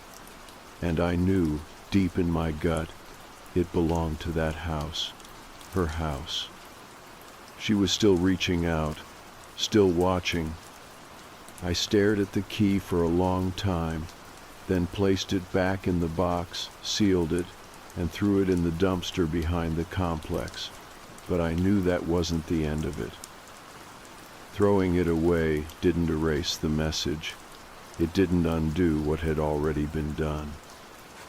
Now every time I hear a floorboard creak, every time I wake at 3:14 and stare into the dark corners of the room, I wonder, is she here? Is she under the bed? Somewhere out there, Karen still has her listing. It might be under a different name, a different town, but the hallway will be the same, so will the room. And someone else will book it. Someone will think it's just another getaway, a cozy weekend escape. They'll settle into the bed, fall asleep thinking they're alone. And at 3:14 a.m. they'll wake to the sound of whispering. Don't leave yet. You were supposed to stay longer. I survived, but I don't know how many others will. It was supposed to be over. I had left, driven away, deleted the apps, blocked the number, burned the damn key after fishing it out of the trash because I couldn't sleep knowing it was still there. I even contacted Airbnb again from a different account, using a VPN, hoping I could bypass whatever filters Karen seemed to have wrapped around herself, but I never got a reply. I wasn't sure anyone on the other end even saw the message. I was trying to move on, back at my brother's house, still pretending everything was fine, that I just needed a break from the noise, and for a while, things quieted down. I was still rattled, still checking locks and peering into closets, but I thought the worst had passed. Until last Tuesday. It started with a voicemail. No caller ID, of course. The message was short, 7 seconds. Just the sound of breathing, slow, deliberate, close. Then faintly, almost too quiet to hear, the whisper I'd been trying to forget. Don't leave yet. I dropped my phone. For a second, I thought maybe it was my mind playing tricks again. I replayed the voicemail over and over, each time catching just a few more syllables. Stay longer. My brother found me sitting in the living room, pale and wide-eyed, gripping the phone like it might bite. You okay? He asked cautiously. I nodded, lied. Yeah, just got some bad news. But I knew it wasn't news. It was a warning. That night, I turned on every light in the house, every single one. I stayed in the guest room with a flashlight in one hand and a metal bat in the other. I didn't sleep. At 3:14 a.m., the lights flickered. Only for a second, maybe 2, but they flickered. No power outage in the neighborhood, no bad weather, just my room, just my clock resetting. And when I checked the camera I'd mounted on the door, yes, I had another one, of course I did, it showed nothing. Nothing at all. Except it had been turned off at exactly 3:14 a.m. The same timestamp, always the same. I sat in the dark for hours after that, no longer trying to deny what I'd known deep down all along. This wasn't about a bad rental. It wasn't just a creepy host or a glitchy camera. This was deliberate, coordinated, targeted. Karen, if that was even her real name, hadn't just been watching me during that weekend. She was still watching, and I wasn't the first. So I started digging. Harder than before. I spent days scouring old travel forums, web archives, anything that hadn't been buried or erased. I searched names, addresses, descriptions of the property. I found fragments. Posts deleted hours after they were created. Blog entries that vanished mid-sentence. Even a Reddit thread that simply said, "Don't book the cottage near Maple Ridge," followed by nothing but blank space. I tracked down one username, a guy named Darren who'd posted in a hiking forum about his strange Airbnb experience in the same area. His account had gone inactive 2 years ago. I sent him a message anyway. He replied 2 days later, a single sentence. "You saw her too, didn't you?" I typed out everything, the towel, The toothbrush, the camera, the video, the key. He didn't respond for a full day.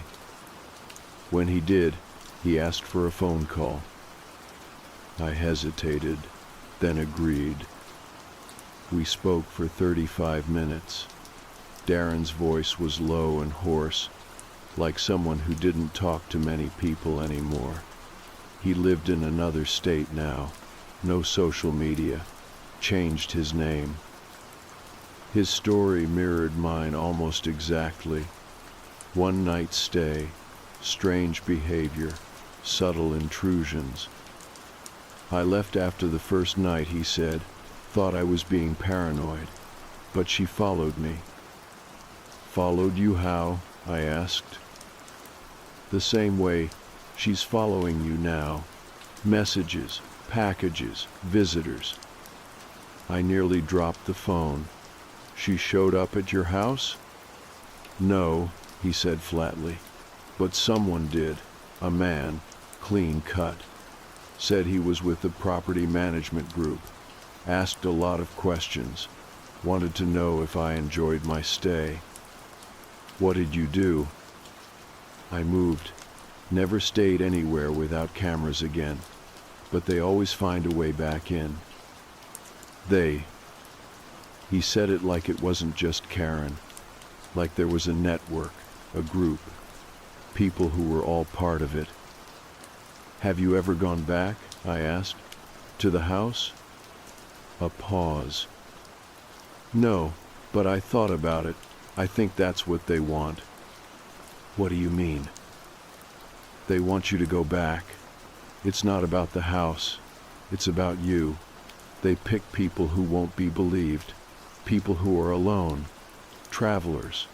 They make you question your memory. Your sanity. And then when you go looking for answers, that's when it gets worse. That night, I barely spoke to my brother. I told him I wasn't feeling well, that I needed some time to myself.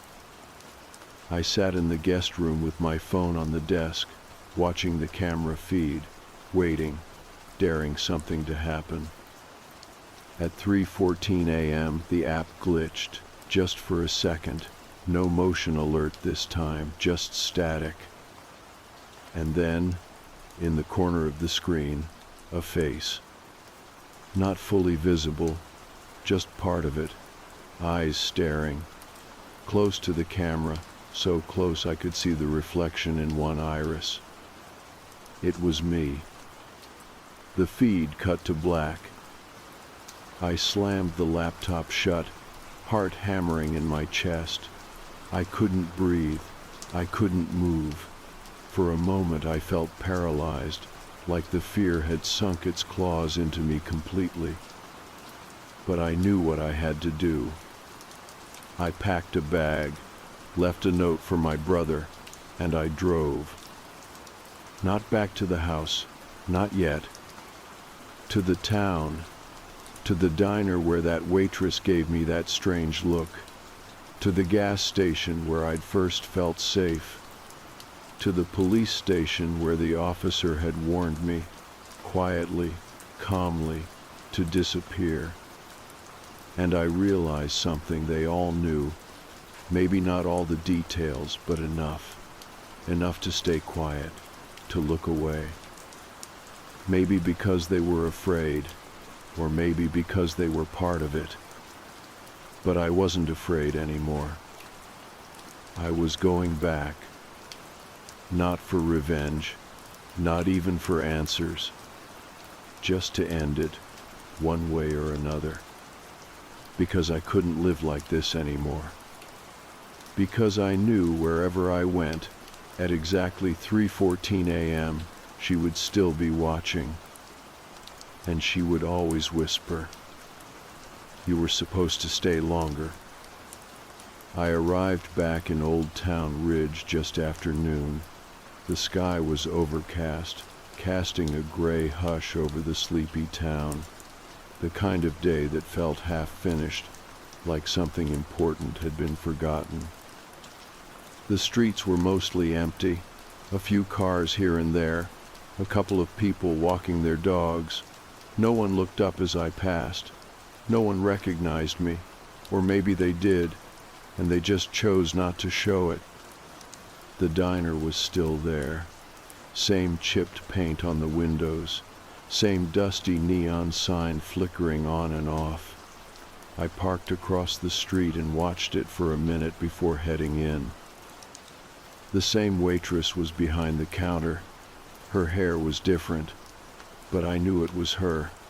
I didn't expect her to recognize me. To her, I was probably just another guest from a long list of faces she'd served. But the second our eyes met, something passed between us. Not surprise, just acknowledgement. I sat at the counter. She brought me coffee without asking. "You came back," she said. "I had to." She didn't nod, didn't blink, just stared into her notepad like it had something important to say.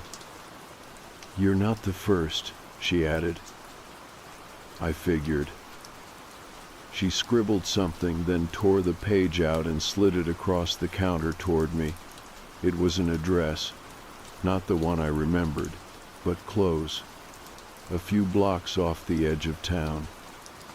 "They move it sometimes," she said quietly. "The furniture changes, the name on the mailbox, but the room stays the same." I didn't ask how she knew. I didn't ask why she was helping. I just took the paper, finished the coffee, and left a 20 on the counter. The new address brought me to the edge of a quiet residential street, lined with trees that had already shed most of their leaves. The house was smaller than before. White siding, one story, a porch swing creaking gently in the wind. No cars in the driveway, but the front door was unlocked. I stepped inside. The layout was different. New wallpaper, new furniture, but the hallway was the same. I walked slowly down the narrow corridor, passing the framed art, the coat hooks, the creaky floorboard just before the guest room. The door to the room was open. The bed was made. Neatly, perfectly. A single key sat on the nightstand, next to a folded note. I didn't touch either. I just stood there for a moment, taking it in. This was the place. Maybe not the same structure, but the place. And she was still here. I pulled my phone from my pocket and opened the camera app. It was already recording. I'd started filming back in the car. No more glitchy footage, no more shadows. Just me, here, walking through this house, with the truth. I turned slowly and walked back to the living room, where the fireplace flickered. There was no firewood, no switch. It burned anyway. I sat in the chair across from it, facing the hallway, waiting. 3:14 wasn't far off. As the clock on my phone ticked closer, the temperature in the room began to drop. Not dramatically, just enough to notice, enough to make the hair on my arms stand up. I checked the camera. Still running. And then, without warning, I heard the sound. The whisper of a door moving. Footsteps, soft, bare, coming from the hallway. I didn't move, didn't speak. I just raised the phone, steady hands capturing everything.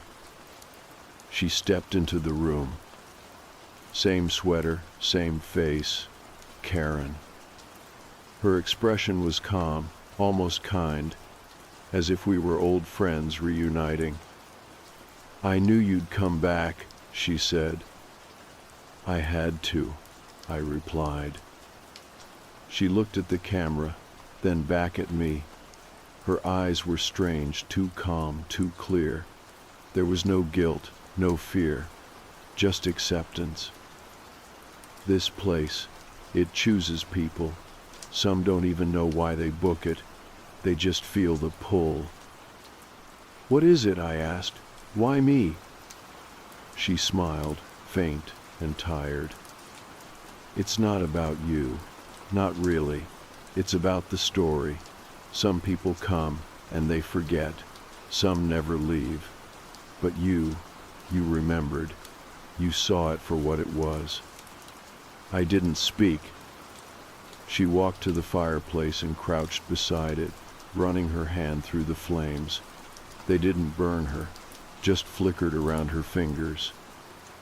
"I don't make the rules," she said. "I just keep the room ready." "Ready for what?" Her smile faded slightly.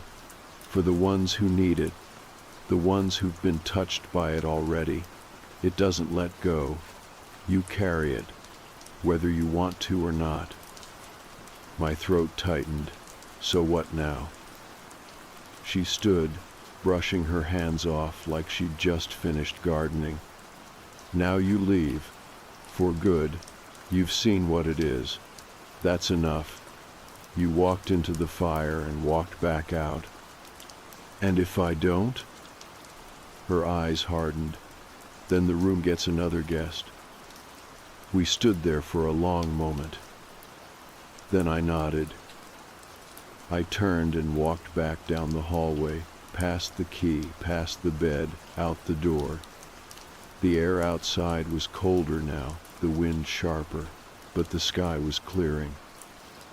I drove straight to the county police department 2 towns over, told them everything, showed them the footage, gave them the address, names, dates. I don't know what they did with it. Maybe nothing, maybe everything. I went home. The messages stopped. The nightmares faded. And slowly I started living again. Weeks later, I got a call from a number I didn't recognize. I let it go to voicemail. When I finally listened to it, the voice was one I didn't expect. The waitress. "They shut the house down," she said. "Came in with a warrant, took everything. She's gone, don't know where. But the house is sealed, cameras, lights. No one's booked it since." She paused. "You ended it, you know, whatever it was." And then she hung up. That night, for the first time in months, I slept straight through. No wake-ups, no whispering, no shadow at the foot of my bed. Just silence. The good kind. I don't know what Karen really was. I don't know if she was part of something bigger or just a symptom of it. But I know this. Some houses don't want to be homes. Some places hold on to the people who pass through like a sickness that refuses to let go. But if you shine enough light into a room like that, sometimes it lets you go. Sometimes it sets you free. And if you're lucky, you never have to check under the bed again.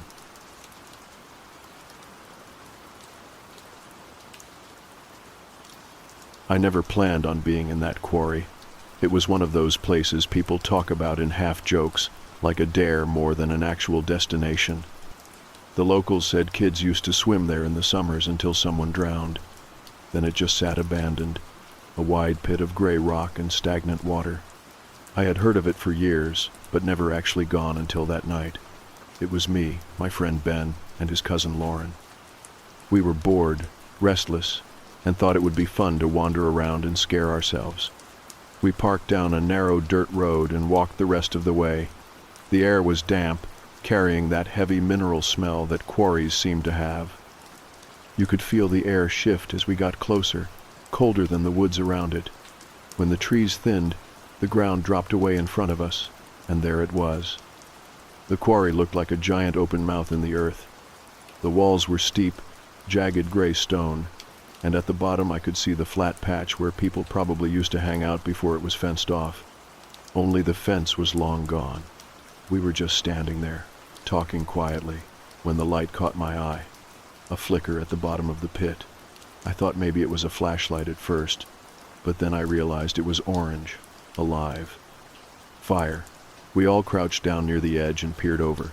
That is when we saw them. Bonfires. At least 3 of them, maybe more.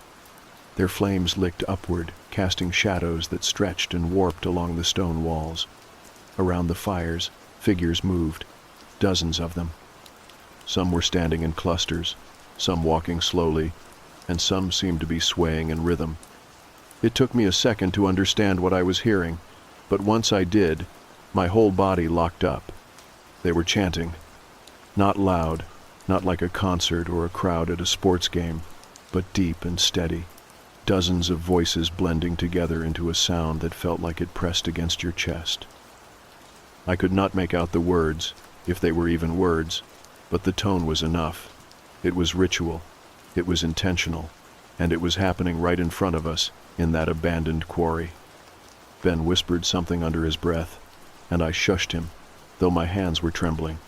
I remember thinking we should just back away, leave quietly, and never talk about it again. But I kept staring. The fires were hypnotic, and the chanting seemed to thrum in my bones. My brain could not wrap itself around the idea that this was real, that people were actually down there doing this. Lauren grabbed my arm and squeezed hard. I followed her gaze and saw him. A man standing apart from the others, higher up on a ledge that jutted from the rock. He was wearing a mask. I do not know how else to describe it except that it looked handmade, maybe carved wood or bone, something pale and unnatural in the glow of the fire. Even from that distance, I could tell his eyes were fixed on us. I knew it because he lifted an object to his mouth and blew. The sound that came out was low and hollow, like a horn made of animal bone. It cut through the chanting in an instant. Every voice stopped. The entire quarry fell into silence, except for the crackle of the fire and the faint echo of that horn dying away. The stillness was worse than the chanting. It was total, suffocating. All the figures turned their heads toward us at once. I felt the bottom drop out of my stomach. My legs wanted to run, but I could not make them move. I just stared, wide-eyed, while the masked man lowered the horn and raised one hand. He pointed toward us. Then they started climbing. It was not just 1 or 2. It was dozens, their dark shapes moving toward the walls like a wave of insects. Hands grasped for rocks and roots, feet pressed against ledges, and the fires below cast them into strange, long shadows as they ascended. The sound of scraping rock reached us as their fingers clawed for holds. That broke me out of my freeze. I grabbed Ben by the sleeve and hissed that we had to go.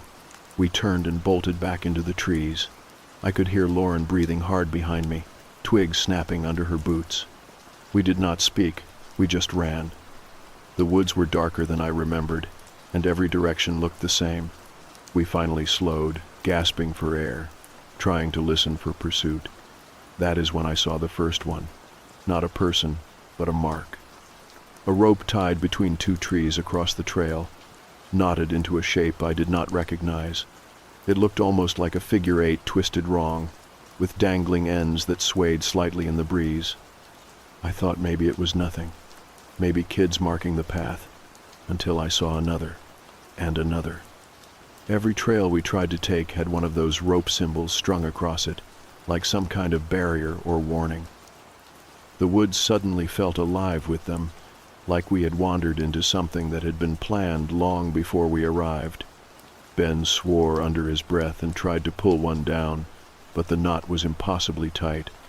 Lauren begged him not to touch it, her voice breaking with panic. I did not know what to do, so I just kept moving, my chest tight, convinced that any second I would hear that horn again, closer this time. The woods were silent except for us, but the silence was not comforting. It was loaded, like dozens of eyes were watching from the dark. Every time I turned my head, I swore I caught glimpses of movement between the trees, shadows slipping just out of sight. We stumbled through the forest until our legs gave out, until we were too far to know if we had even left the quarry behind. And still, those rope symbols hung across the paths.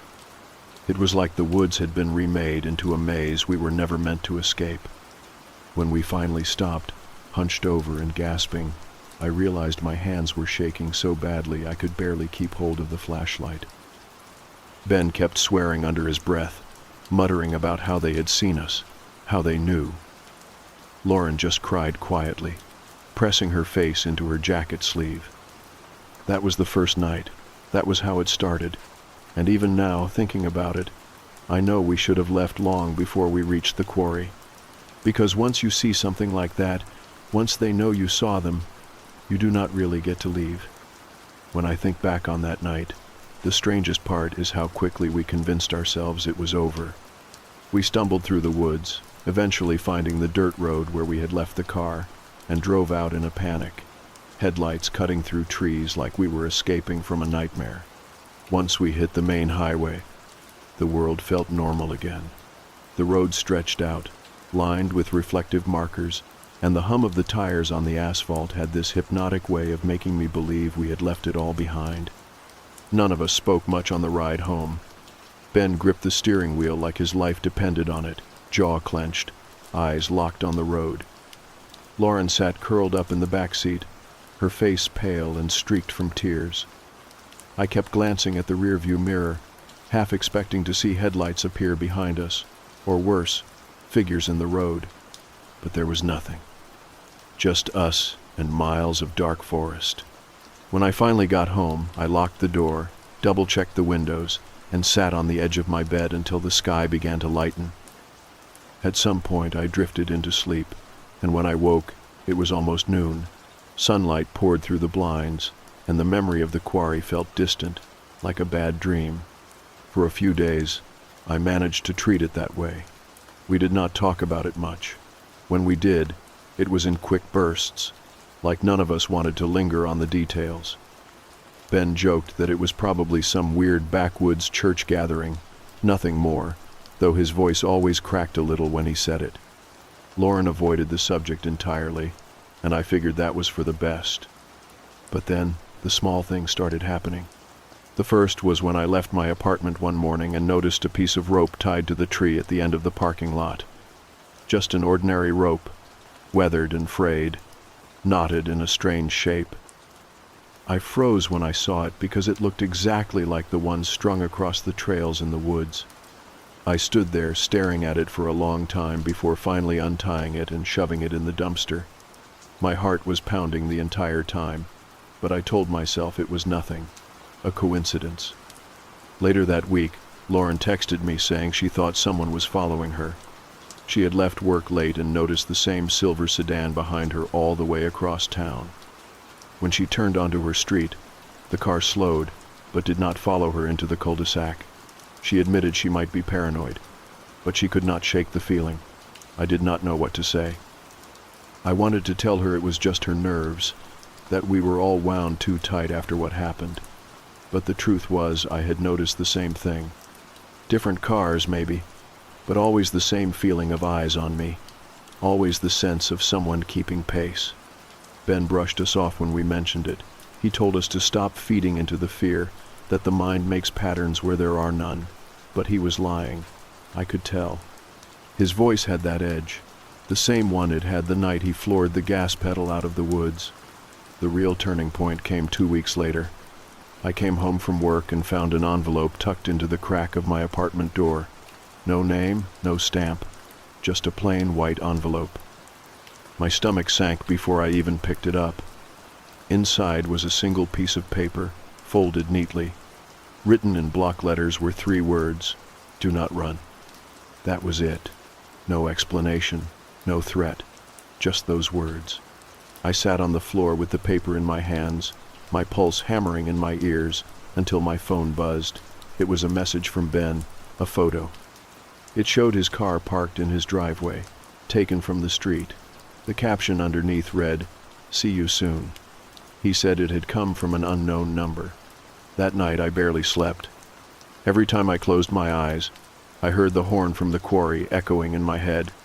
Every time a car drove past outside, I convinced myself it was stopping. By morning I felt sick from exhaustion, and I knew this was not something I could keep ignoring. We met at a diner that afternoon, the three of us crammed into a booth in the corner. None of us had much of an appetite. Lauren stirred her coffee until it went cold. Ben just stared at the tabletop, and I laid the envelope down between us. No one touched it. Lauren finally said it. We should go to the police. Ben shook his head immediately. He said we had no proof of anything, just vague stories about chanting and fires, some rope, and an envelope with words anyone could have written.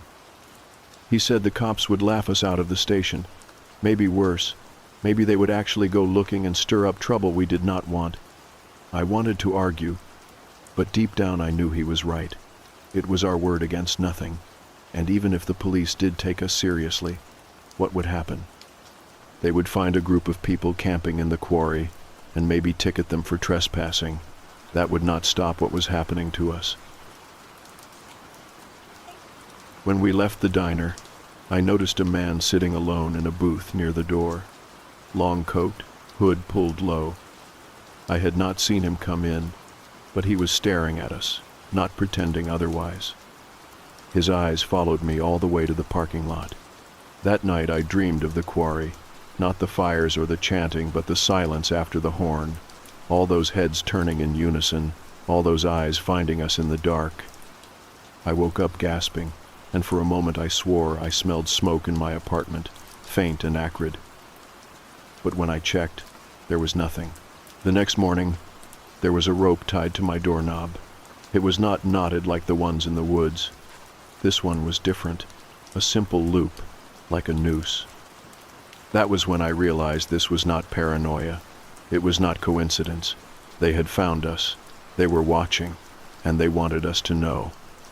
I kept the rope in a shoebox under my bed for a while, as if hiding it away meant it would stop being real. I never told Ben or Lauren about that one.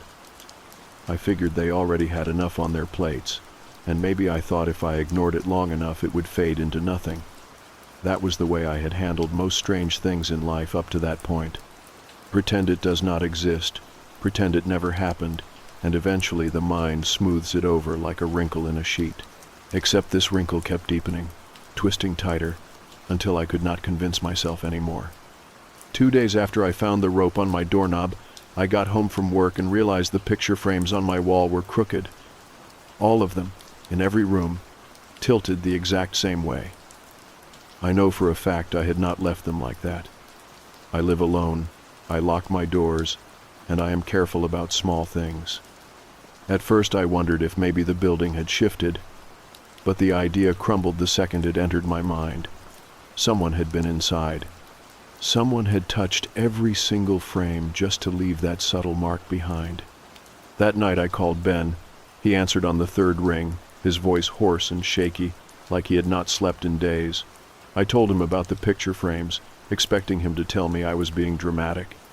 Instead, he said he had come home the night before and found his TV turned on to static. He never leaves it on. He said the volume was low, just loud enough to notice, and when he went to turn it off, he realized the words on the screen were not just random static patterns. For a split second, they spelled out the word stay. Neither of us laughed about it. There was no brushing it off anymore. Lauren texted me while we were still on the phone. Just 2 words. Help me. I drove to her apartment as fast as I could, heart racing the whole way.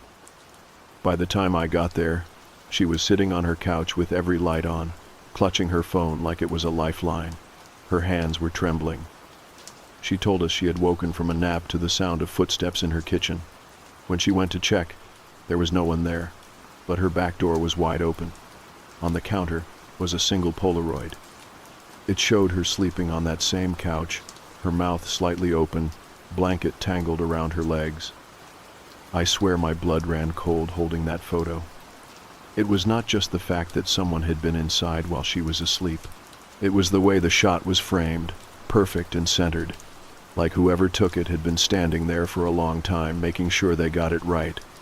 We argued for hours about what to do. Ben wanted to go to the police now, even if it meant they thought we were crazy.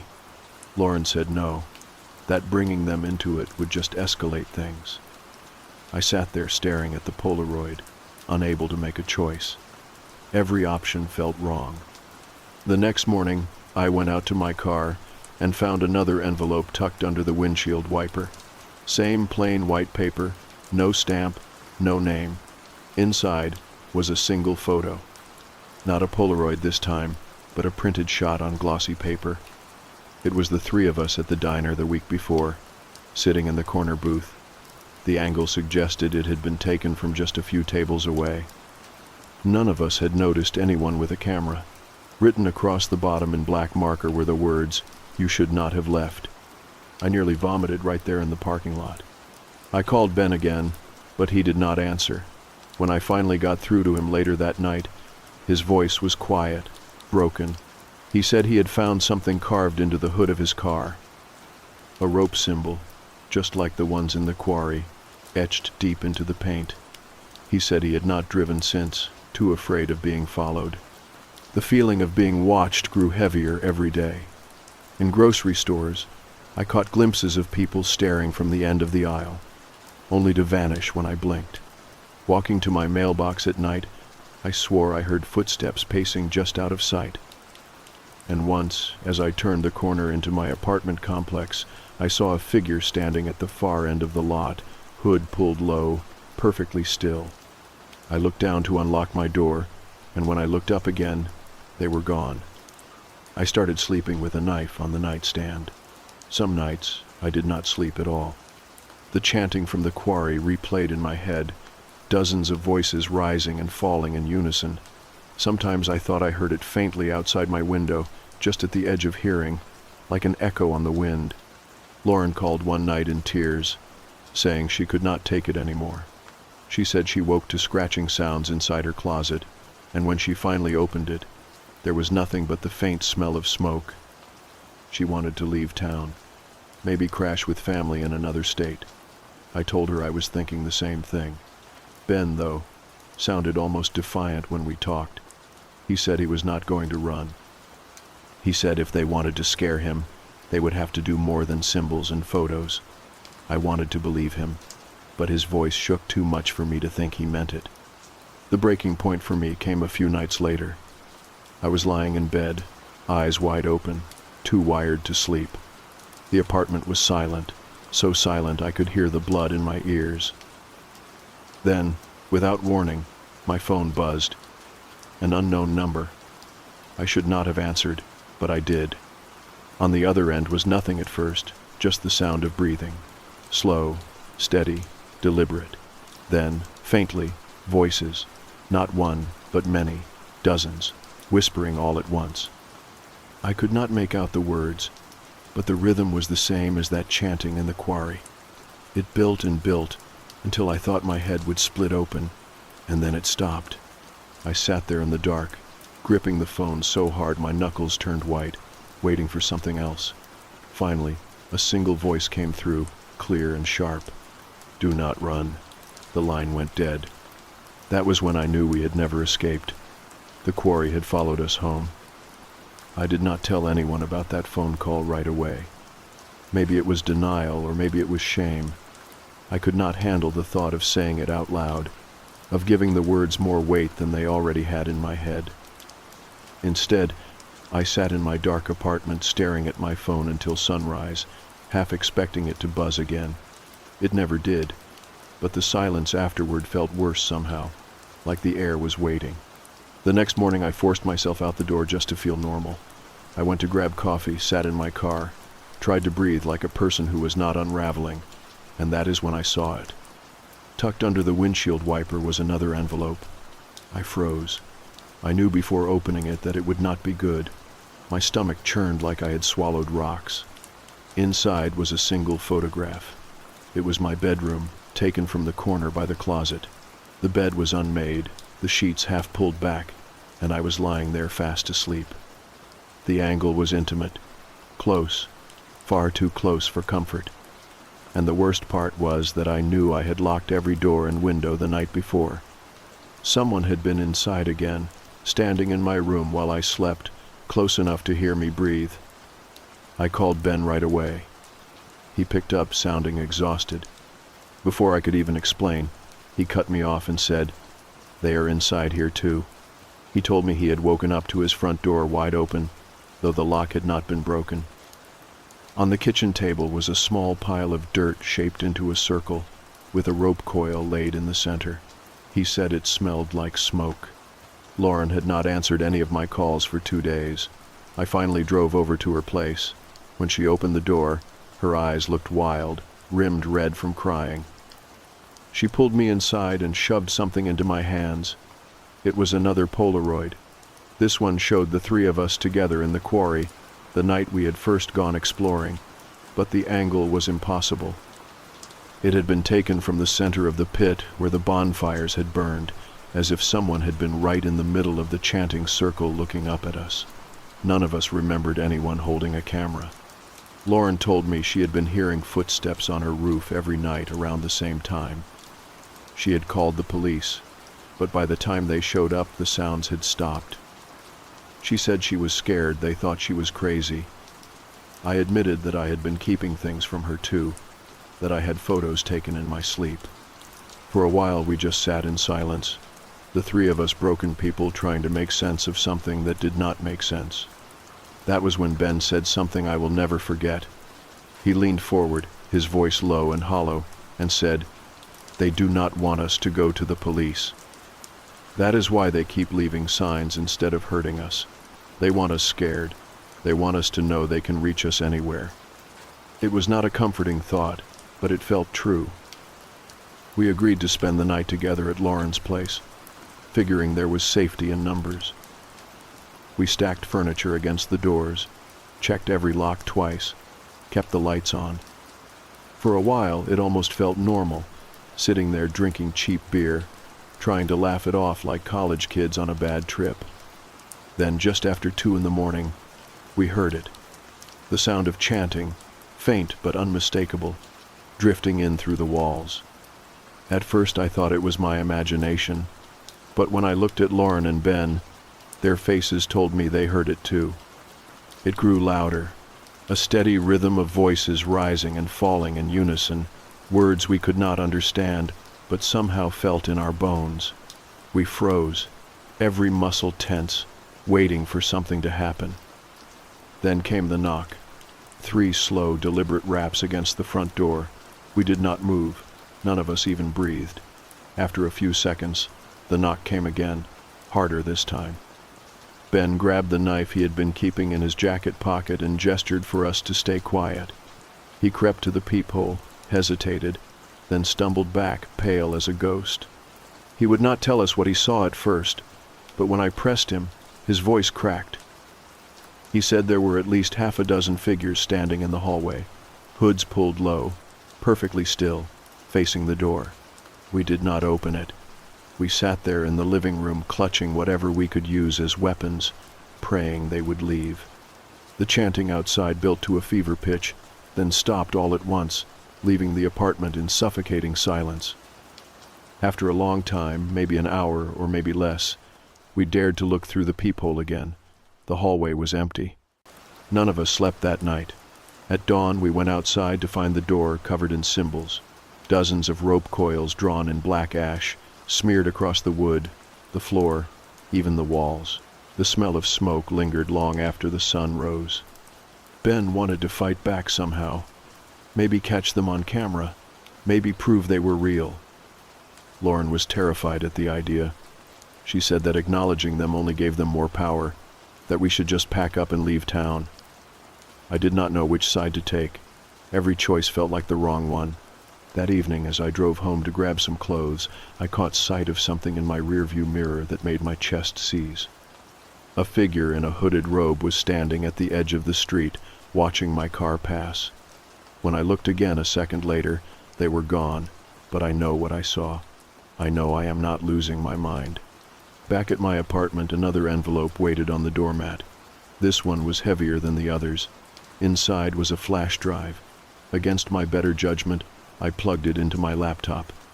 There was only one file, a video. The footage showed my apartment, filmed from multiple angles. Every room, every corner. Someone had been inside, placing cameras, documenting me without my knowledge. The video cut between shots of me cooking, brushing my teeth, sitting at the computer. Then it lingered on a clip of me sleeping, the camera angled from the closet doorway. The frame stayed there for several minutes before a shadow moved into view. A hooded figure stepped closer to the bed and just stood there watching. The video ended with a single phrase typed across the screen: "You cannot hide." I shut the laptop so hard the sound echoed through the whole apartment. My hands were shaking so badly I could barely breathe. That was when I realized we were no longer just being watched. They had already moved inside our lives. The worst part is how normal everything looks in the daylight. I walked through my apartment that morning, sunlight pouring through the blinds, and it could have been any other Tuesday. Coffee maker humming, neighbors walking their dogs, mail truck rattling down the street. Nothing about it screamed danger. Nothing except the video still looping in the back of my mind, the hooded figure watching me sleep, the words on the screen telling me I could not hide. I had not closed my eyes once the night before. Every time I even started to drift, I swore I heard a floorboard creak or the faintest scrape of rope against wood. By the time the sun came up, I felt like my body was buzzing, like every nerve was electrified. My first thought was that I had to get out, that if I just drove far enough, maybe it would all fade. But then I remembered Lauren and Ben, and the guilt sat heavier than the fear. We met at a diner on the edge of town that afternoon. It felt safer being in public, surrounded by people, the chatter of conversations, the clink of silverware. Lauren sat with her back to the wall, her hands wrapped tight around a mug of coffee even though it had gone cold. Ben looked like he had not showered in days. His eyes were sunken, his movements twitchy, always glancing over his shoulder. I slid into the booth and said nothing at first. We just sat there, three broken people trying to figure out how to act normal in a world that was no longer normal. Finally, Ben leaned forward and said, "They are in control. We cannot fight them. They have already mapped us out." He told us he had found more rope coils tied to the trees outside his apartment building, each one marked with black ash. They were closing in. Lauren shook her head hard, like she was trying to shake something out of her skull. "No," she said. "We can still leave." I packed a bag. "I am ready. If we just get in the car right now and go, maybe we can outrun it." Her voice cracked halfway through, like she did not even believe herself. I told them about the flash drive, about the footage inside my apartment. When I said the words out loud, they sounded worse, like I had invited something by admitting it. Lauren's face went white. Ben only muttered, "See, they are already inside." The waitress came by with a pot of coffee and I flinched so hard she stared at me. I mumbled something about not sleeping well and she just gave a polite smile before moving on. That is what stuck with me later, the way everyone else kept living their lives, oblivious to what was happening to us. It made me feel cut off, like we were stuck in a bubble no one else could see. That night we agreed to stick together again, this time at Ben's place. He lived in a crumbling building downtown, the kind with thin walls and a flickering hallway light that never got fixed. We dragged his couch in front of the door, stacked chairs beneath the windows, left the television on for background noise. Lauren refused to sleep at all, pacing the floor with her arms wrapped around herself. I do not know when I drifted off, but I woke with a jolt to the sound of something scraping against the door. It was not loud, just steady, a dragging sound like rope being pulled across the wood. Ben was already awake, clutching the knife he had been keeping close. His hand shook so badly I was afraid he might stab himself by accident. We sat there in the dark listening as the sound continued, slow and deliberate. Then came the chanting, muffled at first, like it was coming from the walls themselves. Dozens of voices in unison, that same rhythm we had heard in the quarry. Lauren started crying, silent at first and then harder, her body shaking with it. I wanted to comfort her, but I was frozen in place, every muscle locked. The chanting grew louder until it felt like it was filling the apartment, echoing from every surface. And then, just as suddenly, it stopped. The silence that followed felt heavy, pressing against my chest. We stayed like that until morning, too scared to move.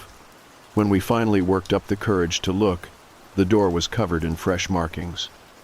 Symbols drawn in ash, circles with lines through them, patterns I did not recognize but somehow felt wrong. The wood was scarred where something sharp had scratched against it, like claws or a blade. Ben snapped after that. He started pacing, muttering about how we had to confront them, how running would not change anything. He kept saying we had to go back to the quarry, that the answers were there, that we could end it if we faced them. Lauren screamed at him, said she would never go back to that place, that he was insane. I stood between them, my own thoughts tearing me apart. Part of me wanted to believe Lauren, that if we just left it would fade away. But another part of me could not shake the feeling that Ben was right, that this thing would keep spreading until it consumed us no matter where we ran. That afternoon, I found another envelope taped to my door. This one did not have a photo or a flash drive. It had a single sheet of paper with a hand-drawn map. The quarry was marked in red, and beneath it the words, "Come back, or we come in." I showed it to Lauren and Ben. Lauren broke down, sobbing that it was a trap, that if we went back they would kill us. Ben only nodded, as if it confirmed what he already knew. "They are giving us a choice," he said. "We either go to them on our own terms or they take us on theirs." That night I could not sleep again. I kept seeing the hooded figure from the video, the way it stood in my room watching me. Every time I closed my eyes I smelled smoke, felt rope brushing my skin. By dawn I had made up my mind. We would go back to the quarry. We went back. I wish I could say I fought against it or that I had the strength to walk away, but the truth is the choice was never really ours. Once you have been marked by something like that, it sticks to you. You can ignore it. You can pretend you are free, but deep down you know it will come knocking sooner or later. That is what broke me down in the end. Better to face it on our feet than wait for it to crawl into our homes again. The drive out to the quarry was silent. Lauren sat in the back seat staring out the window, her face pale and hollow. She had cried until her voice was gone. Ben sat up front, gripping the wheel so tight his knuckles were white, muttering to himself in low whispers. I kept my eyes on the tree line, half expecting to see those hooded figures keeping pace with us. It was still early when we pulled off the main road, but the forest felt darker than it should have, heavy with mist. When the quarry came into view, my stomach turned. The bonfires were already lit, flames snapping against the morning air. The smoke curled upward, dark and greasy. Figures moved at the bottom, dozens of them, their masks glinting in the firelight. I wanted to turn and run, but my legs would not listen. Something about the place pulled me forward, like gravity had shifted. We followed the dirt path down, the air filled with the smell of smoke and something fouler, like burned hair. No one stopped us. No one spoke. The hooded figures parted as we approached, leaving a clear path to the center. There was a circle marked in ash and rope, symbols carved into the ground.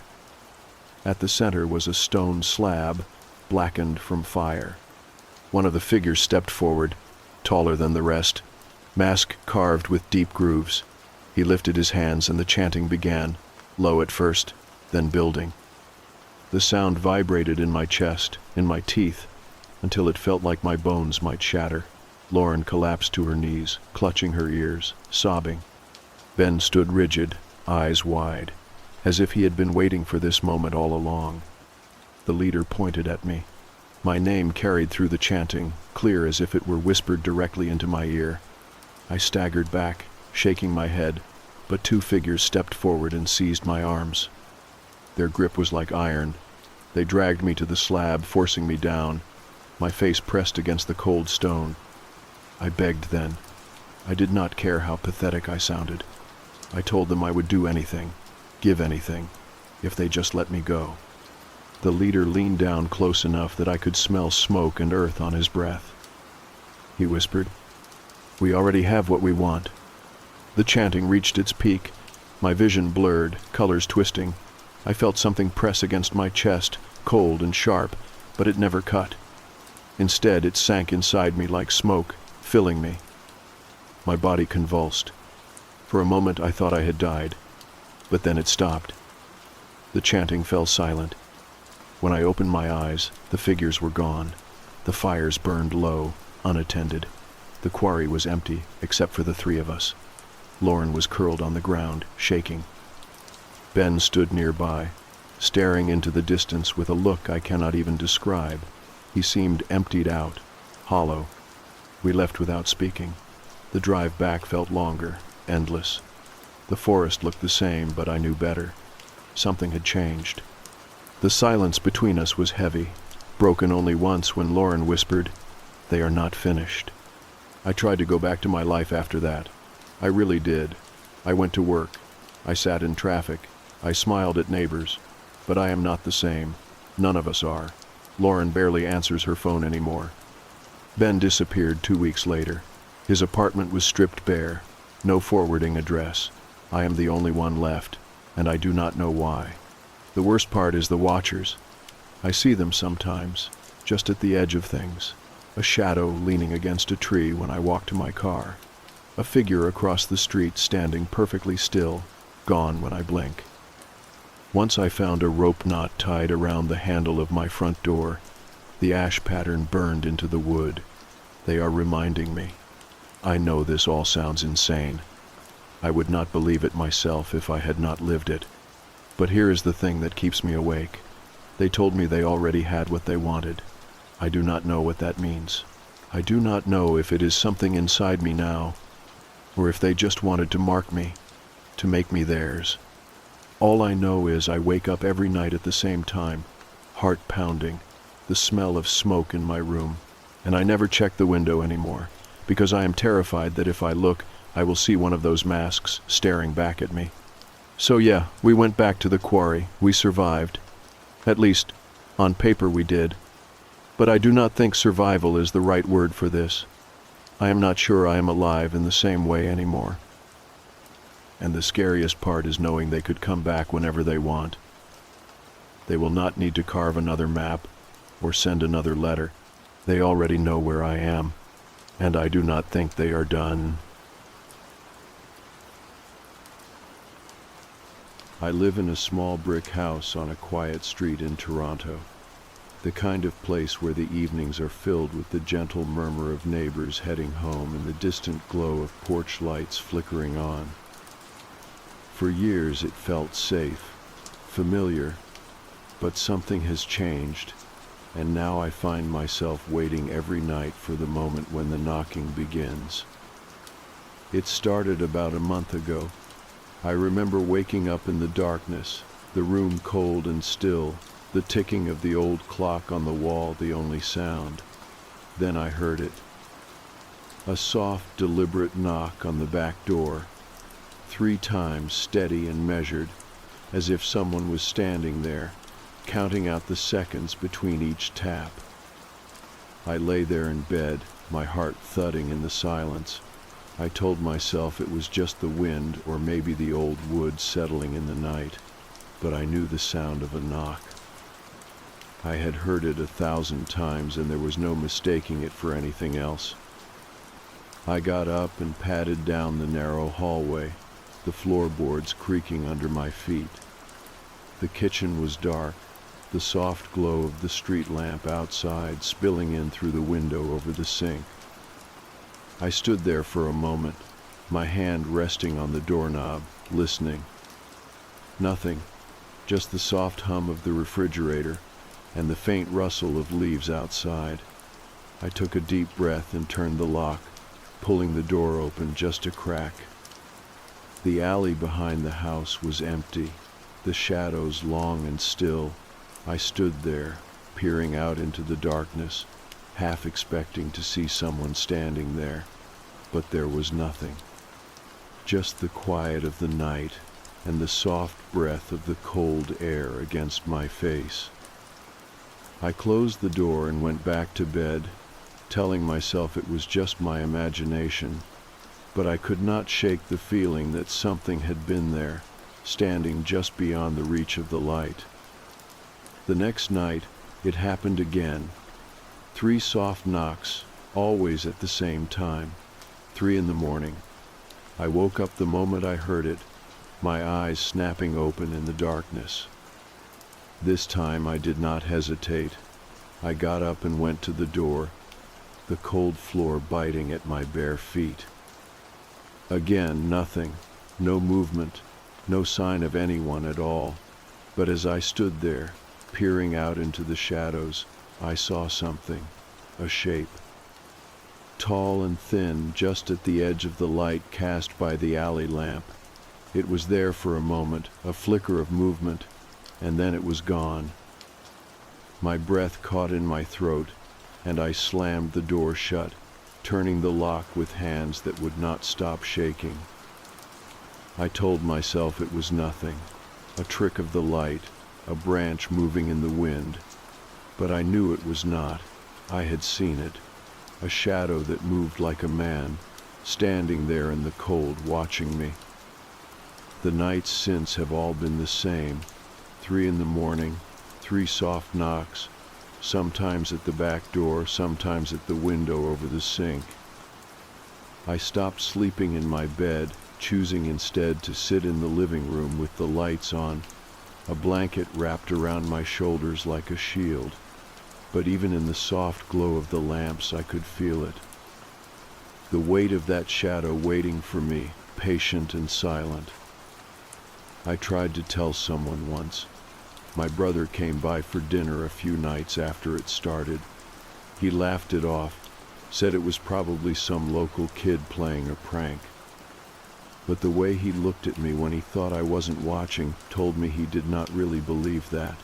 He saw the dark circles under my eyes, the way I flinched at every small sound. The truth is, I do not know what to believe. I have never been one to scare easy, but this is different.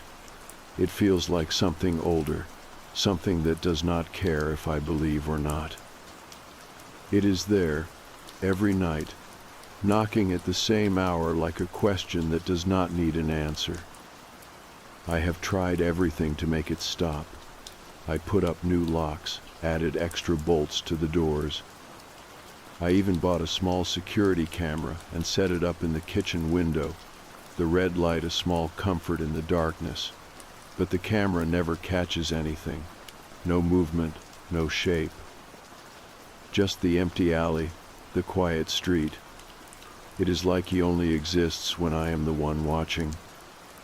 Sometimes I wonder if it is all in my head, if the long nights and the soft press of the dark have finally gotten to me. But then I hear it again, that steady knock, and I know it is real. It is too deliberate, too patient to be a dream. Last night it was worse. The knocking started at the back door, but then it moved, slowly, steadily, like he was walking around the house. 3 knocks at the window in the kitchen. Then at the window in the hallway. I sat there on the couch, my hands clenched in the blanket, listening as he moved closer and closer, the rhythm of it unchanging, like a heartbeat in the silence. I did not open the door. I did not look outside. I just sat there, my eyes fixed on the wall, my breath coming in short, shaky bursts. When the knocking finally stopped, the quiet was almost worse. I waited for hours, listening for any sign that he was still there. But there was nothing. Just the soft tick of the clock and the distant sound of a car passing by on the street. Now, I sit here with the lights on and the blanket still wrapped tight around me. It is almost 3 in the morning again, and I know he will come. I can feel it, the slow crawl of something moving in the dark, the soft echo of footsteps that are not really there. I do not know what he wants. I do not know if he is a man, or a shadow, or something else entirely. But I know that he will keep coming night after night, until I find the courage to open the door and face whatever waits in the darkness. And tonight, I think I just might. The night after I decided I might open the door was the longest one yet. I sat in the living room with all the lights on, the soft hum of the fridge in the kitchen the only sound. The clock on the wall ticked away the seconds like it was counting down to something I was not sure I wanted to see. I wrapped myself tighter in the blanket, the weight of it grounding me in the stillness. My hands were cold, and every few minutes I would stand up and check the locks on the doors and windows, just to be sure. I kept telling myself that if it was just some man playing tricks, I would see him clearly when I opened the door. Maybe he would be gone when he saw me face to face, the spell of his knocking broken by the bright light of my kitchen. But in the back of my mind, I knew that was not really what I believed. There was something about the way he came every night, always at 3 in the morning, that felt too precise, too measured to be some random prowler. When the clock finally clicked over to 3, I held my breath. The first knock came, soft and deliberate, just like always. 3 quick raps, as steady as the tick of the second hand.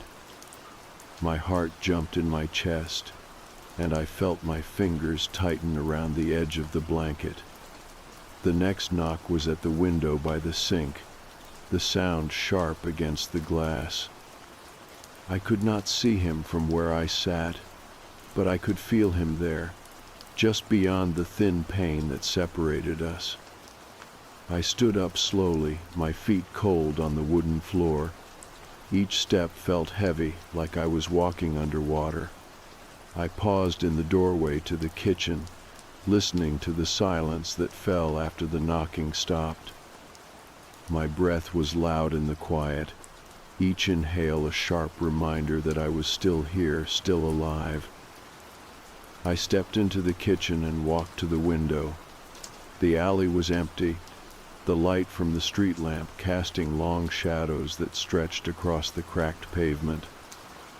But in the reflection of the glass, I thought I saw something move, a flicker of darkness, gone as quickly as it had come. I reached for the door, my fingers brushing the cold metal of the lock. For a moment, I thought I could hear my own heartbeat echoing in the hollow of my chest. I turned the lock slowly, the click of it too loud in the silence. Then I took a deep breath and pulled the door open. The air outside was cold and smelled faintly of damp earth and old stone. The alley was as empty as it had been every night before, the shadows long and still. But I could feel him there, somewhere just beyond the reach of the light, watching. I stepped back and closed the door, turning the lock with hands that would not stop shaking. I stood there for a long time, my back pressed against the cool wood, listening to the quiet. There was no more knocking that night, no more sounds to chase me back to the safety of the couch. Just the slow, steady beat of my heart and the faint creak of the old house settling into the cold. The next morning, I woke up to a bright sun streaming in through the living room windows. The light felt like a small mercy, warm and gentle against my face. I made coffee and sat at the kitchen table, the taste of it bitter and sharp on my tongue. The world outside looked so normal in the daylight.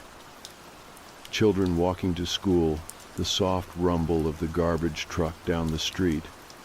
But I could not shake the memory of that knock, the echo of it still living in my bones. I spent the afternoon trying to keep busy. I cleaned the flat, scrubbing every surface until my hands were raw. I opened the windows to let in the fresh air, the cool breeze stirring the curtains and making the shadows dance on the walls. I told myself that if I could make the space feel new again, maybe I could leave the fear behind with the dust and the dirt. But as the sun began to set and the shadows grew longer, the weight of the night began to settle over me again. I made dinner but barely tasted it, my mind drifting back to that quiet alley and the shape I had seen in the reflection of the window. I washed the dishes slowly, the warm water and the soft clink of the plates a small comfort in the gathering dark. I tried to tell myself that I would not sit up that night, that I would go to bed and let the knocking come and go without me. But as the hours crept closer to 3, I found myself back in the living room, the blanket wrapped around my shoulders, the lights burning bright and soft. The clock ticked away the seconds, each one a small pulse in the silence. When the first knock came, I did not move. I just sat there, my breath caught in my throat, listening to the steady rhythm of it. 3 knocks, then silence. 3 knocks at the window, then silence again. It felt like a ritual, a quiet conversation that I was only just beginning to understand.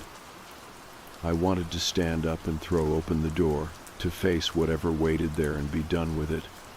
But I stayed in my seat, the fear holding me like a hand around my wrist. I thought about the stories my grandmother used to tell me when I was a child, about the shadow man who came for those who listened too long to the whispers in the dark. When the knocking finally stopped, I let out a breath I had not realized I had been holding. The silence that followed was almost worse than the sound. It was so complete, so final, that it felt like the world had stopped moving altogether. I did not sleep that night. I sat in the quiet, the soft glow of the lamps the only light in the room, and waited for the dawn. When the sun finally rose, I felt a strange kind of calm settle over me, like I had made it through something I did not have a name for. But deep down, I knew that the shadow man would be back, and I knew that I was still not ready to see what waited in the dark.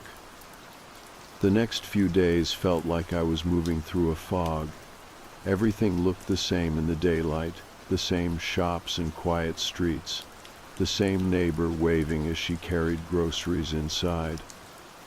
But it felt like the world had lost some of its warmth, like there was a thin layer of frost on every word and every smile.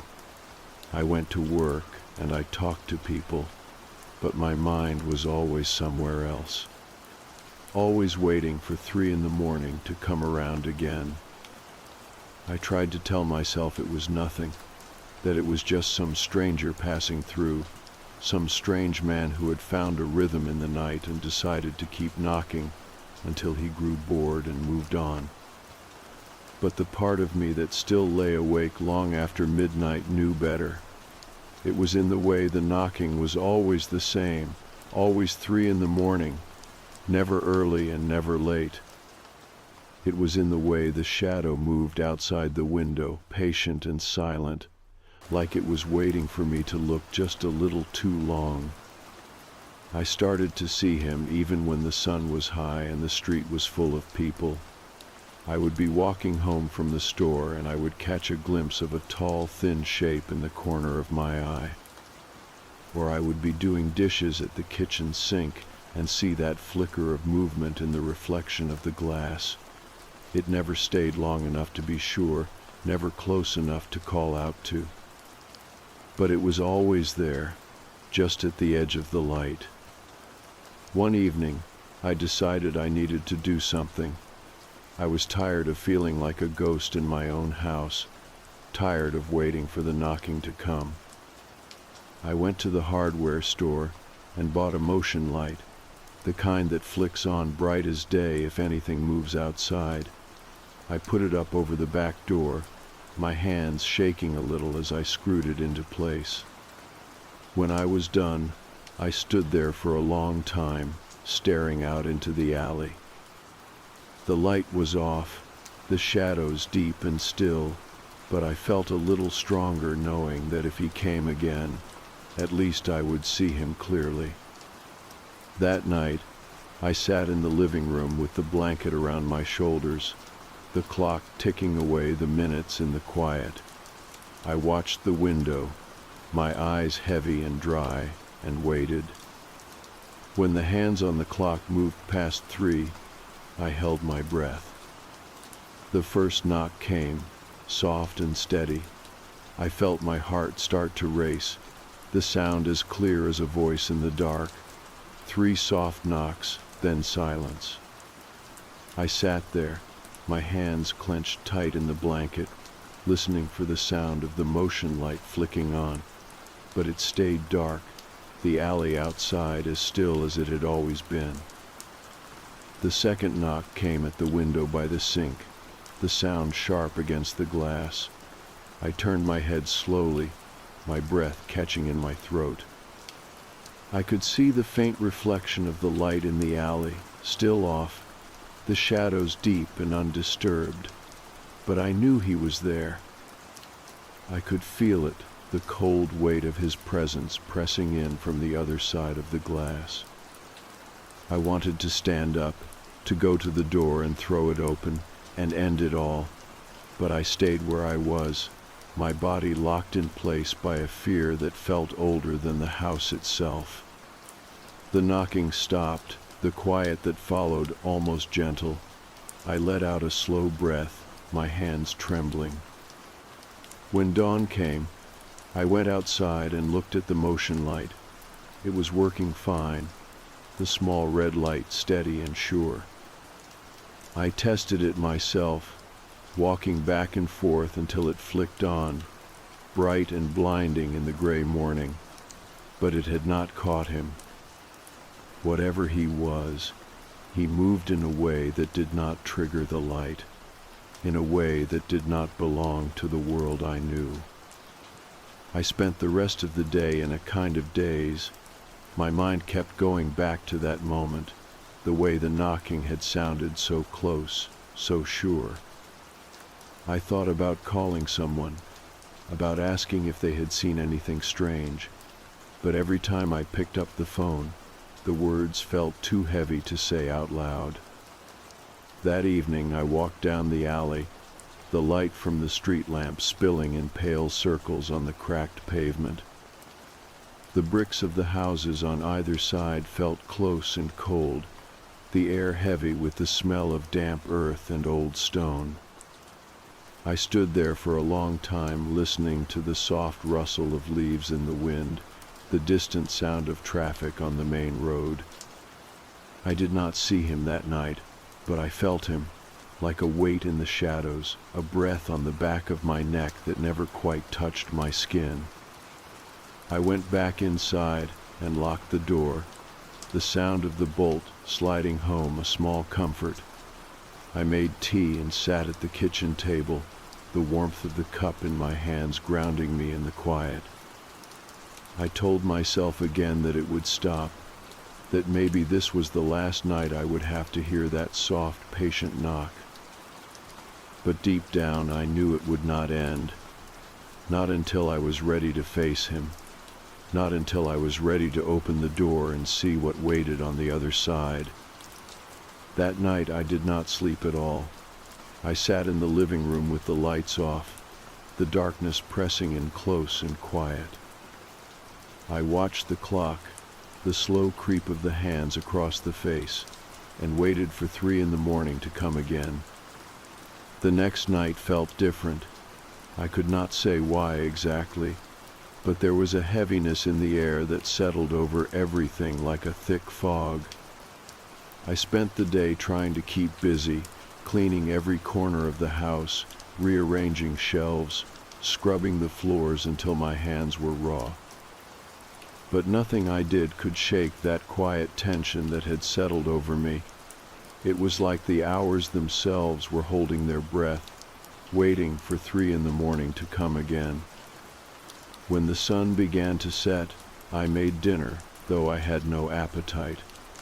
I forced down a few bites and then set the plate in the sink, the scrape of the fork on the porcelain loud in the stillness. The house felt too quiet, each creak of the floorboards like a whisper just out of reach.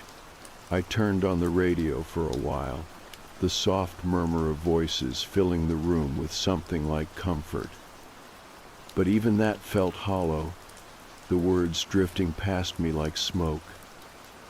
As midnight came and went, I found myself sitting on the edge of the couch, the blanket wrapped tight around my shoulders, my eyes fixed on the small clock on the mantel. Each tick of the second hand was a slow echo in the room, a small marker of the time slipping by.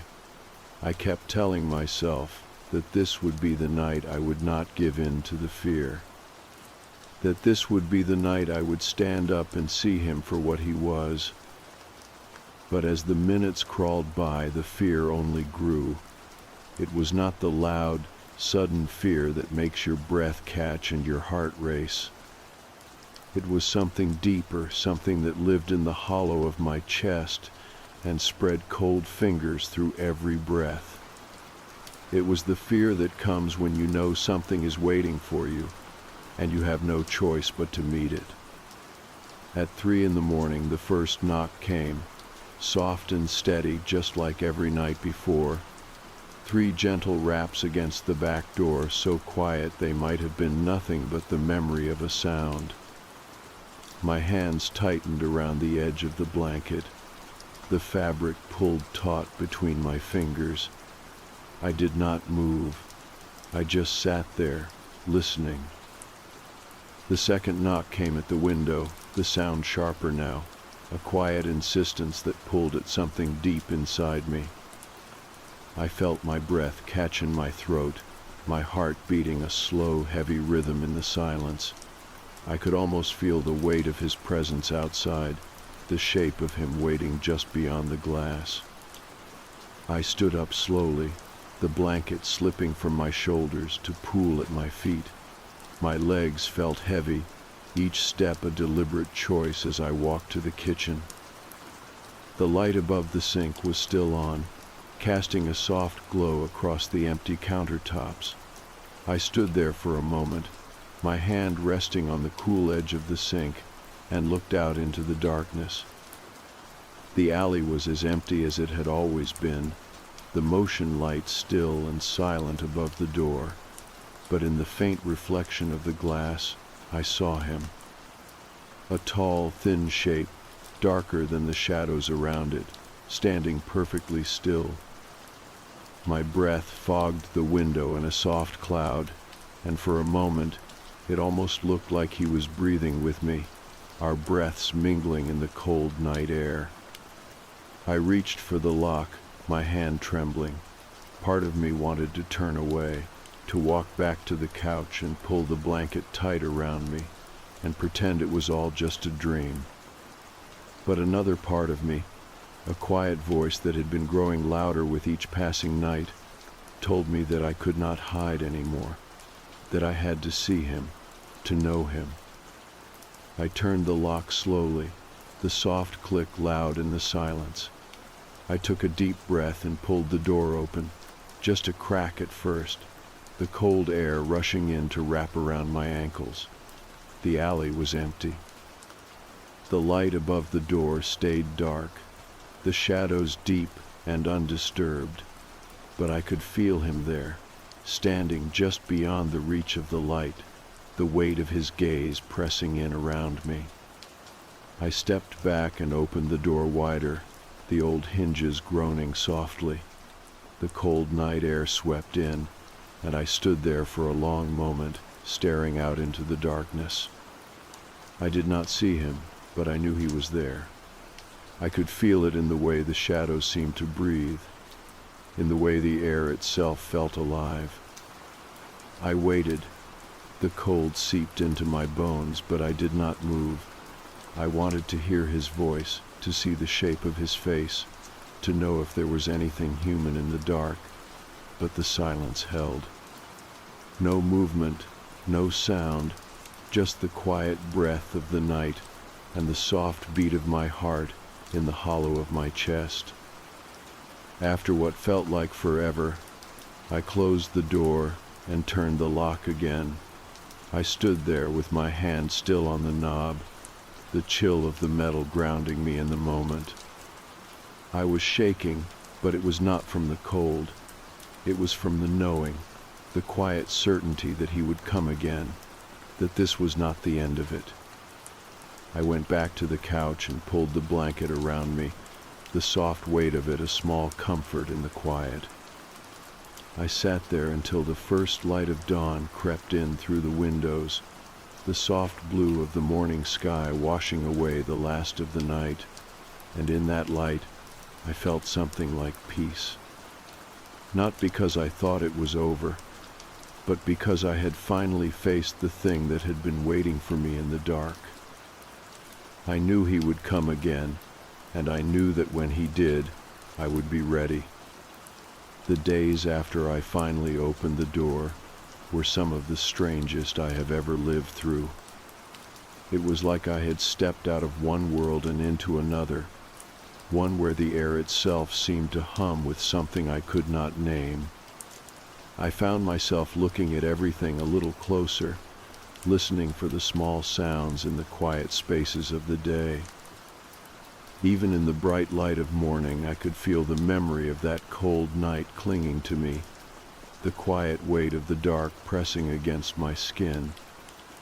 I kept telling myself it was over, that opening the door had been enough, that the shadow man had seen me standing there and would leave me alone now. But in my heart, I knew that was not true. There was something in the way he had waited, something in the patience of those 3 soft knocks that told me he was not finished yet.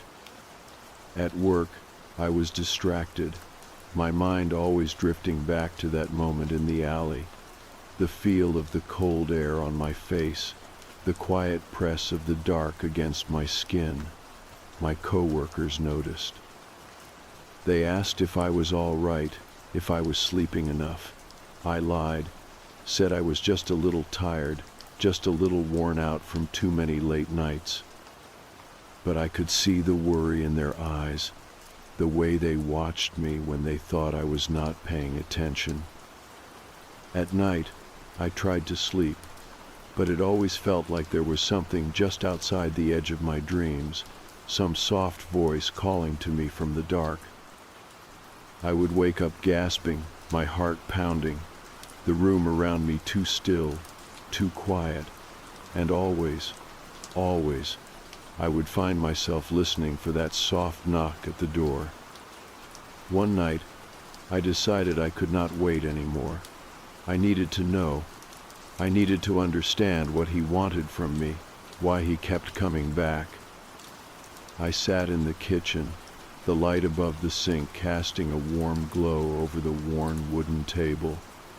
I made a pot of tea, the steam curling in the cool air, and I waited.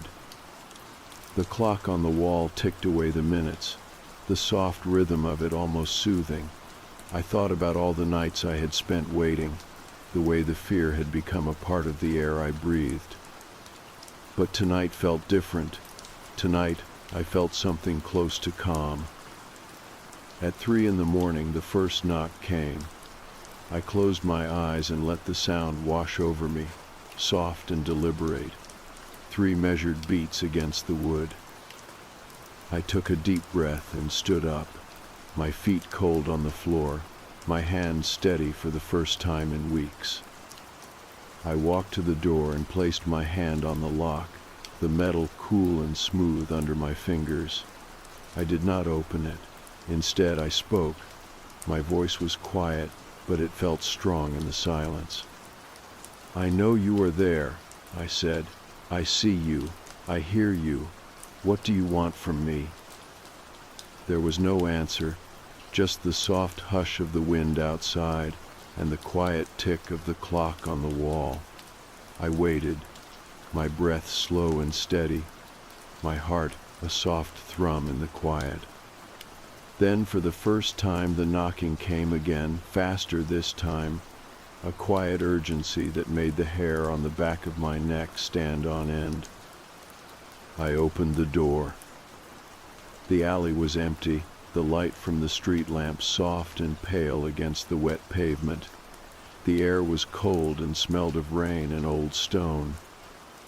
I stepped out onto the small stoop, the chill biting at my bare feet, and I looked into the dark. At first I saw nothing, just the quiet hush of the night, the soft rustle of the wind through the narrow space between the buildings. But then, at the very edge of the light, I saw him. He was standing there, tall and thin, his shape just a shadow against the darkness. He did not move, did not speak. But I could feel his gaze, heavy and patient, like he had been waiting for me to see him all along. For a long moment, we just stood there, the quiet stretching out between us like a held breath. I wanted to ask him again, to demand to know why he had chosen me, what he was looking for. But the words would not come. I realized then that maybe it was not about answers. Maybe it was about seeing him, really seeing him, and letting him see me in return. I took a step forward, the cold of the stone sharp under my feet. The shadow man did not move, but the air around him seemed to shimmer, like the darkness itself was alive, breathing in the night. I felt a shiver run down my spine, but I did not turn away. I stood there until the first light of dawn began to creep over the rooftops, the pale glow washing the shadows away inch by inch.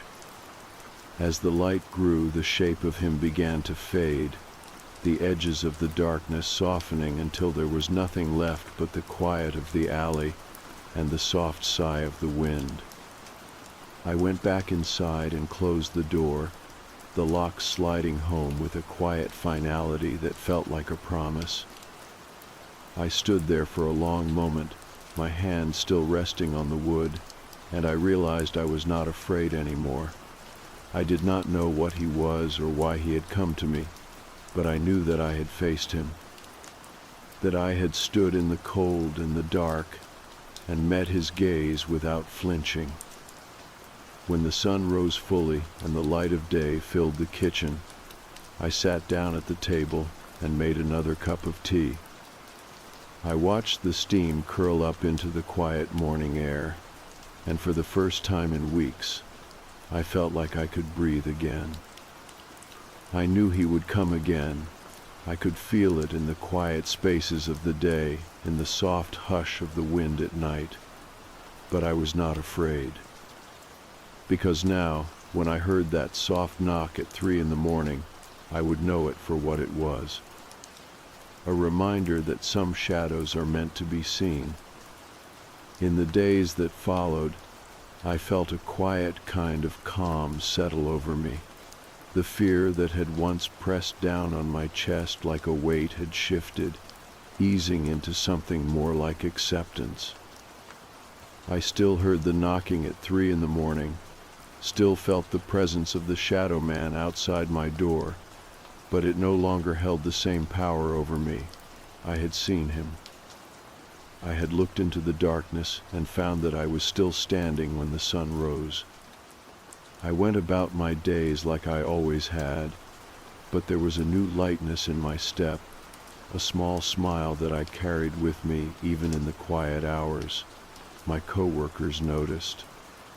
They asked if I was sleeping better, if I was feeling more like myself. I told them yes, and it was the truth, at least in the way that mattered most. At night, I no longer sat in the living room with the lights on, waiting for the knocking to start. Instead, I let the house rest in the darkness, the soft sigh of the old wood settling around me like a gentle hand. I would lie in bed and listen to the wind outside, the soft rustle of the leaves and the distant hum of the city. And when the knocking came, as it always did, I would let it wash over me like a song I had learned to hum along with. Sometimes I would get up and stand at the window, my bare feet cool against the worn floorboards. I would look out into the alley, the light from the street lamp painting long shadows across the pavement. Most nights it was empty, just the quiet hush of the city sleeping. but sometimes I would see him, just a shape at the edge of the light, tall and still, watching. I never tried to open the door again. I did not need to. I had already seen him, already stood in the cold air and met his gaze. I understood now that it was not about answers or explanations. It was about presence, about the way some things slip between the cracks of the world and leave their mark on those who are willing to see. I started to write about it in a small notebook, the pages filling with slow, careful words. Not just the story of the Shadow Man, but the way it had changed me, the way it had taught me to look at the quiet spaces of the night with something like respect.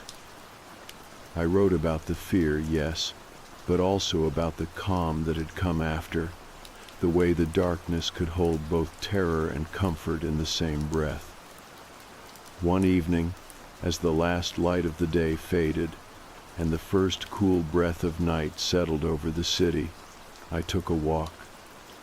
I wandered through the narrow streets, the soft glow of the lamps painting the old brick in warm gold. The world felt softer somehow, the shadows less sharp, the quiet more like a song than a threat. I stopped by a small park, the trees tall and black against the pale sky. I sat on a bench and closed my eyes, letting the night settle around me. I thought about that first night, the way the knocking had felt like a question I did not have the words to answer. And I thought about how far I had come, how the fear had given way to something deeper, something that felt almost like understanding. When I got home, I made tea and sat by the window, the warm cup cradled in my hands. The alley was empty, the soft glow of the street lamp steady and sure. But I could feel him there, even if I could not see him, a quiet presence in the night, a reminder that some things are not meant to be understood, only witnessed. At 3 in the morning the knocking came, 3 soft raps, steady and deliberate, like a heartbeat in the quiet. I did not flinch, I did not hide. I just sat there and listened, my breath slow and even, the warmth of the tea grounding me in the dark. I knew then that this was how it would be. The Shadow Man would keep knocking and I would keep listening. It was not a curse or a gift. It was just a part of the night, a part of me that I had learned to carry without fear. As the first light of dawn crept over the rooftops, I felt a soft peace settle in my chest. The knocking had stopped, the quiet of the early morning wrapping around me like a promise. I stood up and opened the curtains, the pale light of the sun washing the world clean and bright. I looked out at the alley one last time, the stones wet with dew, the air cool and sweet, and I smiled, a small, quiet smile that felt like the truest thing I had ever known. Because I understood now that some shadows are not meant to be chased away. Some shadows are just part of the night, as much as the moon and the wind and the soft, patient beat of your own heart. I turned away from the window and walked into the kitchen, the day waiting for me like an old friend. I made another cup of tea and sat at the table, the soft clink of the spoon against the cup, a small, steady comfort. Outside, the city woke slowly, the sound of footsteps and laughter drifting in through the open window. I let the warmth of the tea fill me, the soft hush of the morning, a gentle song in the back of my mind. And in that quiet moment, I knew that I was all right. The Shadow Man would come again, as he always did, but he did not own the night. The night was mine too, filled with light and breath, and the small, sweet comforts that make a life. I took a deep breath and let it out slow, the steam of the tea curling up into the soft light of the kitchen. The world was still and quiet, and full of promise, and I was ready to meet it, one slow, patient moment at a time.